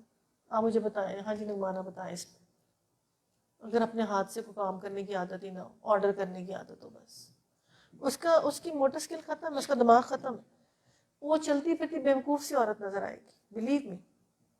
یہ اپنی سکلز کو خود پالش کرنا ہے آپ، اگر کرنا کر لیں، نہیں کرنا نہ کریں۔ آپ سمجھتے ہو کہ پتہ نہیں ملازم ہو تو اس کے ساتھ پتہ نہیں کیا، یہ کوئی لائف نہیں، یہ اللہ کے نبی کی سنت کے اگینسٹ لائف۔ سنت اور قرآن سائنس ہے، یہ میں کہتی ہوں نا، ذکر یہ حفظ کچھ نہیں ہے، بلیو می، اس کے اندر اس کی ڈیپتھ میں جا کے دیکھیں۔ اگر ایک آیت پہ آپ ریسرچ شروع کر دیں نا، اگر میں نے یہ نفس اور روح پہ شروع کیا نا، رجسٹر بھر جائیں گے کنیکشن اللہ سے جو بنانے کے لیے۔ جی سکھ لیڈیز ہیں، اگر انتہائی مجبوری عورت گھر سے نکلے، انتہائی مجبوری، اور خاوند کی کمائی پہ اکتفا کرے، خود ہی برکت دے گا۔ ہمارے بڑوں نے سب نے کیا، کہ کون سی دونوں عورتیں نکلی تھی بتائیں؟ نکلی تھی عورتیں، دس از، ہاں جی، گھر بیٹھے کچھ کریں، دس لاٹ ٹو ڈو، کوئی ایسا مسئلہ نہیں ہے۔ اب تو آن لائن اتنا کچھ کر سکتی ہیں، بٹ 2 لاسز ہو گئے، بچے بھی گئے۔ میں کہتی ہوں مجھے دوبارہ اپرچونٹی، دین کے لیے نکلنا اتنا مشکل ہے، آپ دنیا کے لیے بھاگتے پھرتے ہیں۔ اور یہ جو کانسیپٹس ہے نا، یہ سو رانگ کانسیپٹ سوسائٹی میں دیا جا رہا ہے۔ اگر مین ارننگ ہینڈ ہے، عورت نہ نکلے۔ میں نے جتنے یہ عورتوں کے مسئلے مسائل دیکھے، عورت نکلی بھی تھی، بندہ سیکٹری فلانا، تو یہ تو ہر بندے کی مصیبت نکل رہی ہے۔ اگر یہ ایک بندہ سنبھال لیتی اور تھوڑے پیسوں میں گزارا کر لیتی، کوئی مسئلہ نہیں تھا، اور آگے اللہ تعالیٰ۔ آپ یقین کریں ایسی اولادوں کو، اب اگر ایسا بچہ ہے اور اس کو اگر تم نے باہر نہیں پڑھایا، اور وہ اگر گورنمنٹ کی اس پہ چلا گیا اسکالرشپ لے کے، تو کے ای میں پڑھ لے گا، بڑے سے بڑے انسٹیٹیوٹ میں تھوڑے سے پیسوں کے ساتھ پڑھ لے گا۔ تمہارا ٹارگٹ یہ ہو تو ضروری کتنے سارے کروڑوں میں باہر بھیجے، کوئی بات نہیں، نہیں اس میں پڑھے گا، ٹھیک ہے، اس کو اچیو کرتا ہے، نہیں تو پھر کوئی سیکنڈ آپشن لے لے، کوئی مسئلہ نہیں ہے۔ لیکن آج ہمیں عیاشی کے لیے پیسہ چاہیے، ضرورت کے لیے نہیں چاہیے۔ We want money for this purpose. معاشرے کے حالات اتنے خراب ہیں، گھروں کی ارننگ، لیکن ایسا کچھ نہیں ہے کہ آپ انالیسس کریں، آپ نکلیں باہر، آپ دیکھیں دماغ کھول کے۔ جو جھوٹا کہہ رہے ہیں نا میرے پاس پیسے نہیں، مر کے جھوٹ ہے۔ ایوری بڈی از لائر، ہر بندہ اس جلوی مارکیٹ سے نکلے صرف آبزرویشن کے لیے۔ میں نے آبزرویشن کے لیے آپ کو بتا رہی ہوں قسم سے، اس مارکیٹ کے پاس کھڑے ہو کے میں نے دیکھا، کوئی امیر آدمی کی گاڑی، کوئی امیر، سب غریب گوشت مچھلی سب چیزیں خرید رہے تھے، ٹھیک ہے۔ اس کے بعد جب میں میری بیٹی لاہور کے پیچھے ایک بیک سائڈ ہے، گلبرگ کی بیک سائڈ ہے، جو فوڈ اسٹریٹ سی ہے، ٹکے، جلیبیاں، رس ملائی، دہی بھلے، یہ وہ چھوٹے چھوٹے ٹیبلز، اپر کلاس کوئی نہیں وہاں بیٹھی تھی کھا رہی۔ میں تو کہتی یہ تو اچھے کھاتے، ہم تو کھا بھی نہیں سکتے یہ والی چیزیں اتنی ساری۔ ساری لائن کی لائن میں فوڈ اسٹریٹ میں یہی قوم بیٹھی ہوئی تھی نا، یہ سارے بیٹھے ہوئے تھے۔ یہ ان کو صرف اب پیسے چاہیے، فن لینڈ، جوائے لینڈ، ٹکٹیں، پیسے، فوڈ اسٹریٹوں کے کھانے، اور دبئی کی سیریں، اور اس کے بعد ادھر کا، ان کو اس چیز کے لیے پیسے چاہیے۔ اور وہ جو اس کے ساتھ میں یہ بتاؤں کہ میں جب بھی گئی ہوں اپنے ایجوکیشنل ٹرپ پہ گئی، کبھی زندگی میں میں نے کبھی مری اور یہ سوات اور گلگت یہ بھی نہیں کبھی دیکھے۔ کیا فرق پڑ گیا مجھے؟ کیونکہ میں نے قرآن پڑھ لیا تھا، مجھے اس میں نے بتا دیا تھا کہ جو نکلتا ہے اس کو خدا کی طرف سے سب سے بڑی سزا ہے بغیر مقصد کا سفر۔ یہ دنیا پہ سزا یافتہ پھر رہے، سیر کر رہے، اور میں سب سے بڑا سزا یافتہ پتہ ہے کیا کہتی ہوں؟ سب سے بڑا سزا یافتہ، ایک گھر ادھر ہے اور ایک دوسرے شہر میں، سب بکھر جائے گا، پورا خاندان بکھر جائے گا۔ ایک گھر کے ساتھ دوسرا گھر بناؤ، خاندان بکھر جاتا ہے۔ ایک فارم ہاؤس بناؤ، اس پہ 1 سال جا کے کبھی جوتی نہیں ماری جاتی، دیکھا نہیں جاتا کدھر ہے۔ دیکھا جاتا ہے باجی کوئی چیزوں کو، دیکھا جاتا ہے، نہیں پہنچا جاتا، یقین کریں نہیں پہنچا جاتا سالہ سال کسی چیز پہ، اپنی پرسنل چیز پہ نہیں پہنچا جاتا۔ یہ بکھرنے کی سٹیجز ہوتی ہیں انسان کی، بس سمٹنے کی نہیں ہوتی۔ کچھ لوگ ہماری فیملی کے اس طرح سے سمپل لائف ہے، بڑا ہی طرح کے، اس کے بعد انہوں نے کہا اچھا ٹرکی میں، اب میں نے کہا بکھرنے کا وقت آ گیا، ابھی جو فیملی لائف تھی نا سب ختم ہو جائیں گی ابھی ان کی۔ حالانکہ جب تک والدین زندہ رہیں، خانہ کعبہ ہے، عمرہ حج، اسی میں کامیابی ہے سب سے بڑی۔ ہم کامیابی کا معیار کچھ اور زندگیوں کو بنا کے بیٹھے ہوئے۔ اللہ تعالیٰ ہم سب کو 12:30 ہے ہمارا، اچھا، تو اللہ تعالیٰ ہم سب کو خیر میں کامل کرے۔ جو آج کی جس تھی اس کو تھوڑا سا ریوائز کر کے اور پھر دعا کر لیتے ہیں۔ جو چلیں ٹھیک ہے، اور اللہ کرے کہ ہمیں جو دعا کی طرف چلے جاتے ہیں اور باقی جمعہ کا ٹائم ہے. سبحان اللہ والحمد للہ ولا الہ الا اللہ واللہ اکبر ولا حول ولا قوة الا باللہ العلی العظیم. یا ربی لک الحمد انت نور السماوات والارض یا ربی لک الحمد انت خالق السماوات والارض لا الہ الا انت. اللهم صل على محمد وعلى ال محمد كما صليت على ابراهيم وعلى ال ابراهيم انك حميد مجيد. اللهم بارك على محمد وعلى ال محمد كما باركت على ابراهيم وعلى ال ابراهيم انك حميد مجيد. ربنا آتنا في الدنيا حسنة وفي الآخرة حسنة وقنا عذاب النار. ربنا اغفر لي ولوالدي وللمؤمنين يوم يقوم الحساب. رب ارحمهما كما ربياني صغيرا. رب ارحمهما كما ربياني صغيرا. رب إني لما أنزلت علي من خير فقير. رب ادخلني مدخل صدق واخرجني مخرج صدق واجعل لي من لدنك سلطانا نصيرا. يا حي يا قيوم برحمتك نستغيث. حسبي الله لا إله إلا هو عليه توكلت رب العرش العظيم. رب زدني علما. اللهم إني أسألك علما نافعا رزقا طيبا وعملا متقبلا. اللهم إنا لغمرات الموت والسكرات الموت. اللهم إنا لغمرات الموت والسكرات الموت. اللهم إنا نعوذ بك من جهد البلاء ودرك الشقاء وسوء القضاء وشماتة الأعداء. اللهم إنا نعوذ بك من العجز والكسل البخل والجبن غلبة الدين وقهر الرجال. اللهم استر عيوبنا. اللهم اغفر ذنوبنا. اللهم طهر قلوبنا. اللهم سهل أمورنا. اے پیارے پروردگار، اے مالک کل، یا رب العالمین، اللہ تعالیٰ ہم نے جو چھوٹے بڑے گناہ کیے اللہ آپ تو ہمیں نفس کے اندر ہیں، ہمارے دل کے اندر ہیں، ہماری روح کے اندر ہیں. اے پیارے پروردگار، آپ سب جانتے ہیں، آپ نیتوں کے حال بھی جانتے ہیں، آپ آنکھوں کی خیانت بھی جانتے ہیں، آپ زبان کی خیانت بھی جانتے ہیں. اے میرے مالک، ہم معافی مانگتے ہیں، ہمیں معاف کر دے، ہماری اصلاح کر دے یا رب العالمین، ہماری اصلاح کر دے. اے میرے مالک، جو عبادات کے اثرات ہیں وہ ہماری زبان پہ دے دے، ہمارے جسم پہ دے دے. اللہ جو ہماری ظاہری نماز ہے اس سے ہماری زندگی بدل دے، اس کے ہماری روح پہ اثرات دے دے. اللہ اس کے ہماری روح پہ اثرات دے دے. اللہ ہمیں خوشی عطا فرما، اللہ ہمیں تقویٰ عطا فرما. اے پیارے پروردگار، جو قربانی مطلوب ہے اور تو صالحین میں شمار کر دے، اللہ تعالیٰ اس صف کے پیچھے کھڑا کر دینا، انبیاء صدیقین اور شہداء کی صف کے پیچھے کر دینا. اے اللہ ہمارے صیام کے صوم میں تبدیل کر دے، اس کے اثرات اللہ ہمارے 11 ماہ میں دے دے. اللہ ہمارے 11 ماہ میں دے دے. اللہ ہمارا طریقہ تبدیل کر دے. اللہ جو ہماری خامیاں ہم اچھی طرح جانتے ہیں، اللہ تعالیٰ جو زمینی خامیاں، جو شیطانی خامیاں ہیں، غصہ، تکبر، جھوٹ اس سے پاک کر دے. اللہ ریاکاری سے پاک کر دے. اللہ جتنے روحانی بیماریاں اللہ تعالیٰ آپ جانتے ہیں ان کو اللہ تعالیٰ وہ جہاد، سب سے بڑا جہاد ہے، وہ جہاد کرنے والا بنا دے. اے پیارے پروردگار، تو فضل کر دے، کرم کر دے، رحم کر دے. اللہ تعالیٰ آپ اتنے آسان اور خوبصورت طریقے سے کہتے ہیں، اللہ تعالیٰ میرا شکر ادا کرو، میں تمہیں عطا کروں گا. مجھے پکارو، مجھے آواز دو، میں تمہاری سنوں گا. اللہ ہمیں توحید پہ قائم رہنے والا بنا. ہماری اولادیں ہمیں دیکھیں تیرا قرب، اللہ تعالیٰ تجھ سے باتیں کرتے ہوئے دیکھیں. اللہ ہماری عبادت میں سرور دے دے، ہماری عبادت میں لذت دے دے. اللہ جو حدیث کا مضمون آتا ہے کہ سرور آ جائے اپنی عبادات میں، اللہ لذت آ جائے، اللہ حلاوت آ جائے اپنی عبادات میں، اپنی نیکیوں میں وہ چھپی ہوئی نیکیاں عطا فرما دے. اللہ چھپی ہوئی نیکیاں عطا فرما جو اللہ اور بندے کی دوستی کی صحیح معنوں میں نشانی ہوتی ہے. اے پیارے پروردگار یا رب العالمین، تیرے وعدے سارے سچے، جنت دوزخ قبر سب سچی، پل صراط سچا. اللہ ہمیں اس کے مطابق عمل کرنے والا بنا دے. اللہ اس دنیا کی جتنی بکت اور بے ثباتی اتنی ہماری نظر میں کر دے. اللہ اتنی ہماری نظر میں کر دے. اللہ اتنی ہماری نظر میں کر دے.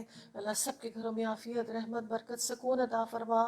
اللہ اتفاق عطا فرما. اللہ تعالیٰ جس کا جو رتبہ اس کے مطابق چلنے کی توفیق عطا فرما.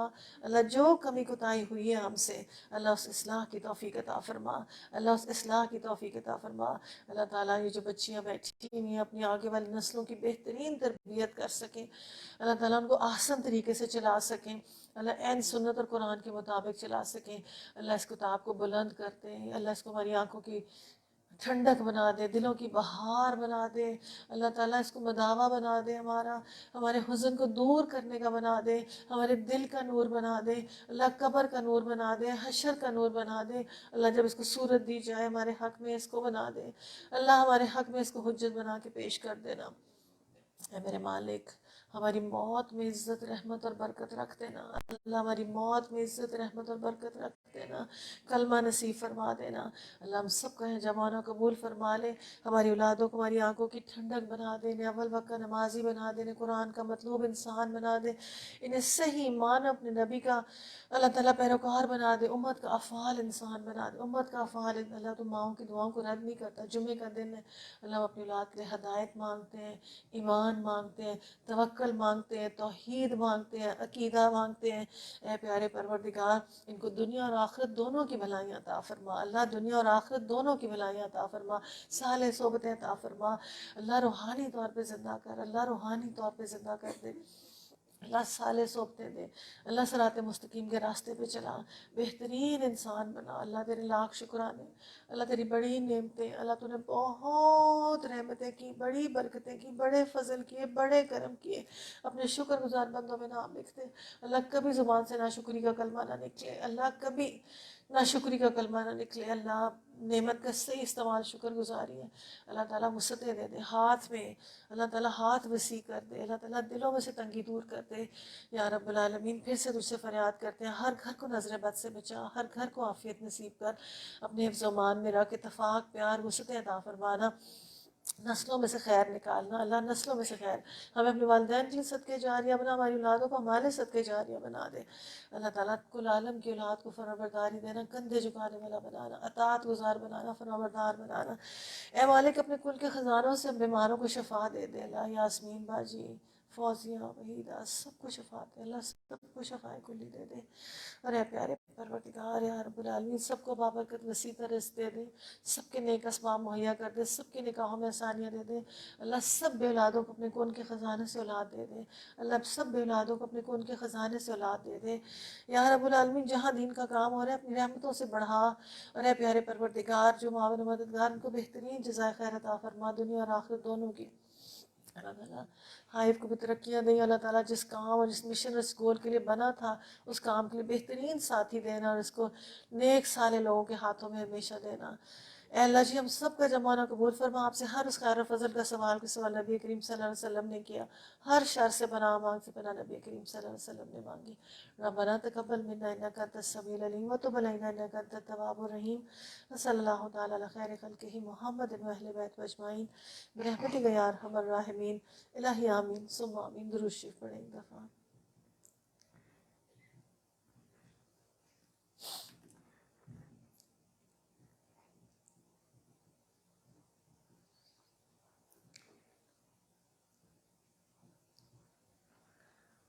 سبحانک اللہم و بحمدک، نشہد ان لا الہ الا انت، نستغفرک و نتوب الیک۔ السلام علیکم و رحمۃ اللہ وبرکاتہ۔ باہر کی کنٹریز میں یہ ہوتا ہے کہ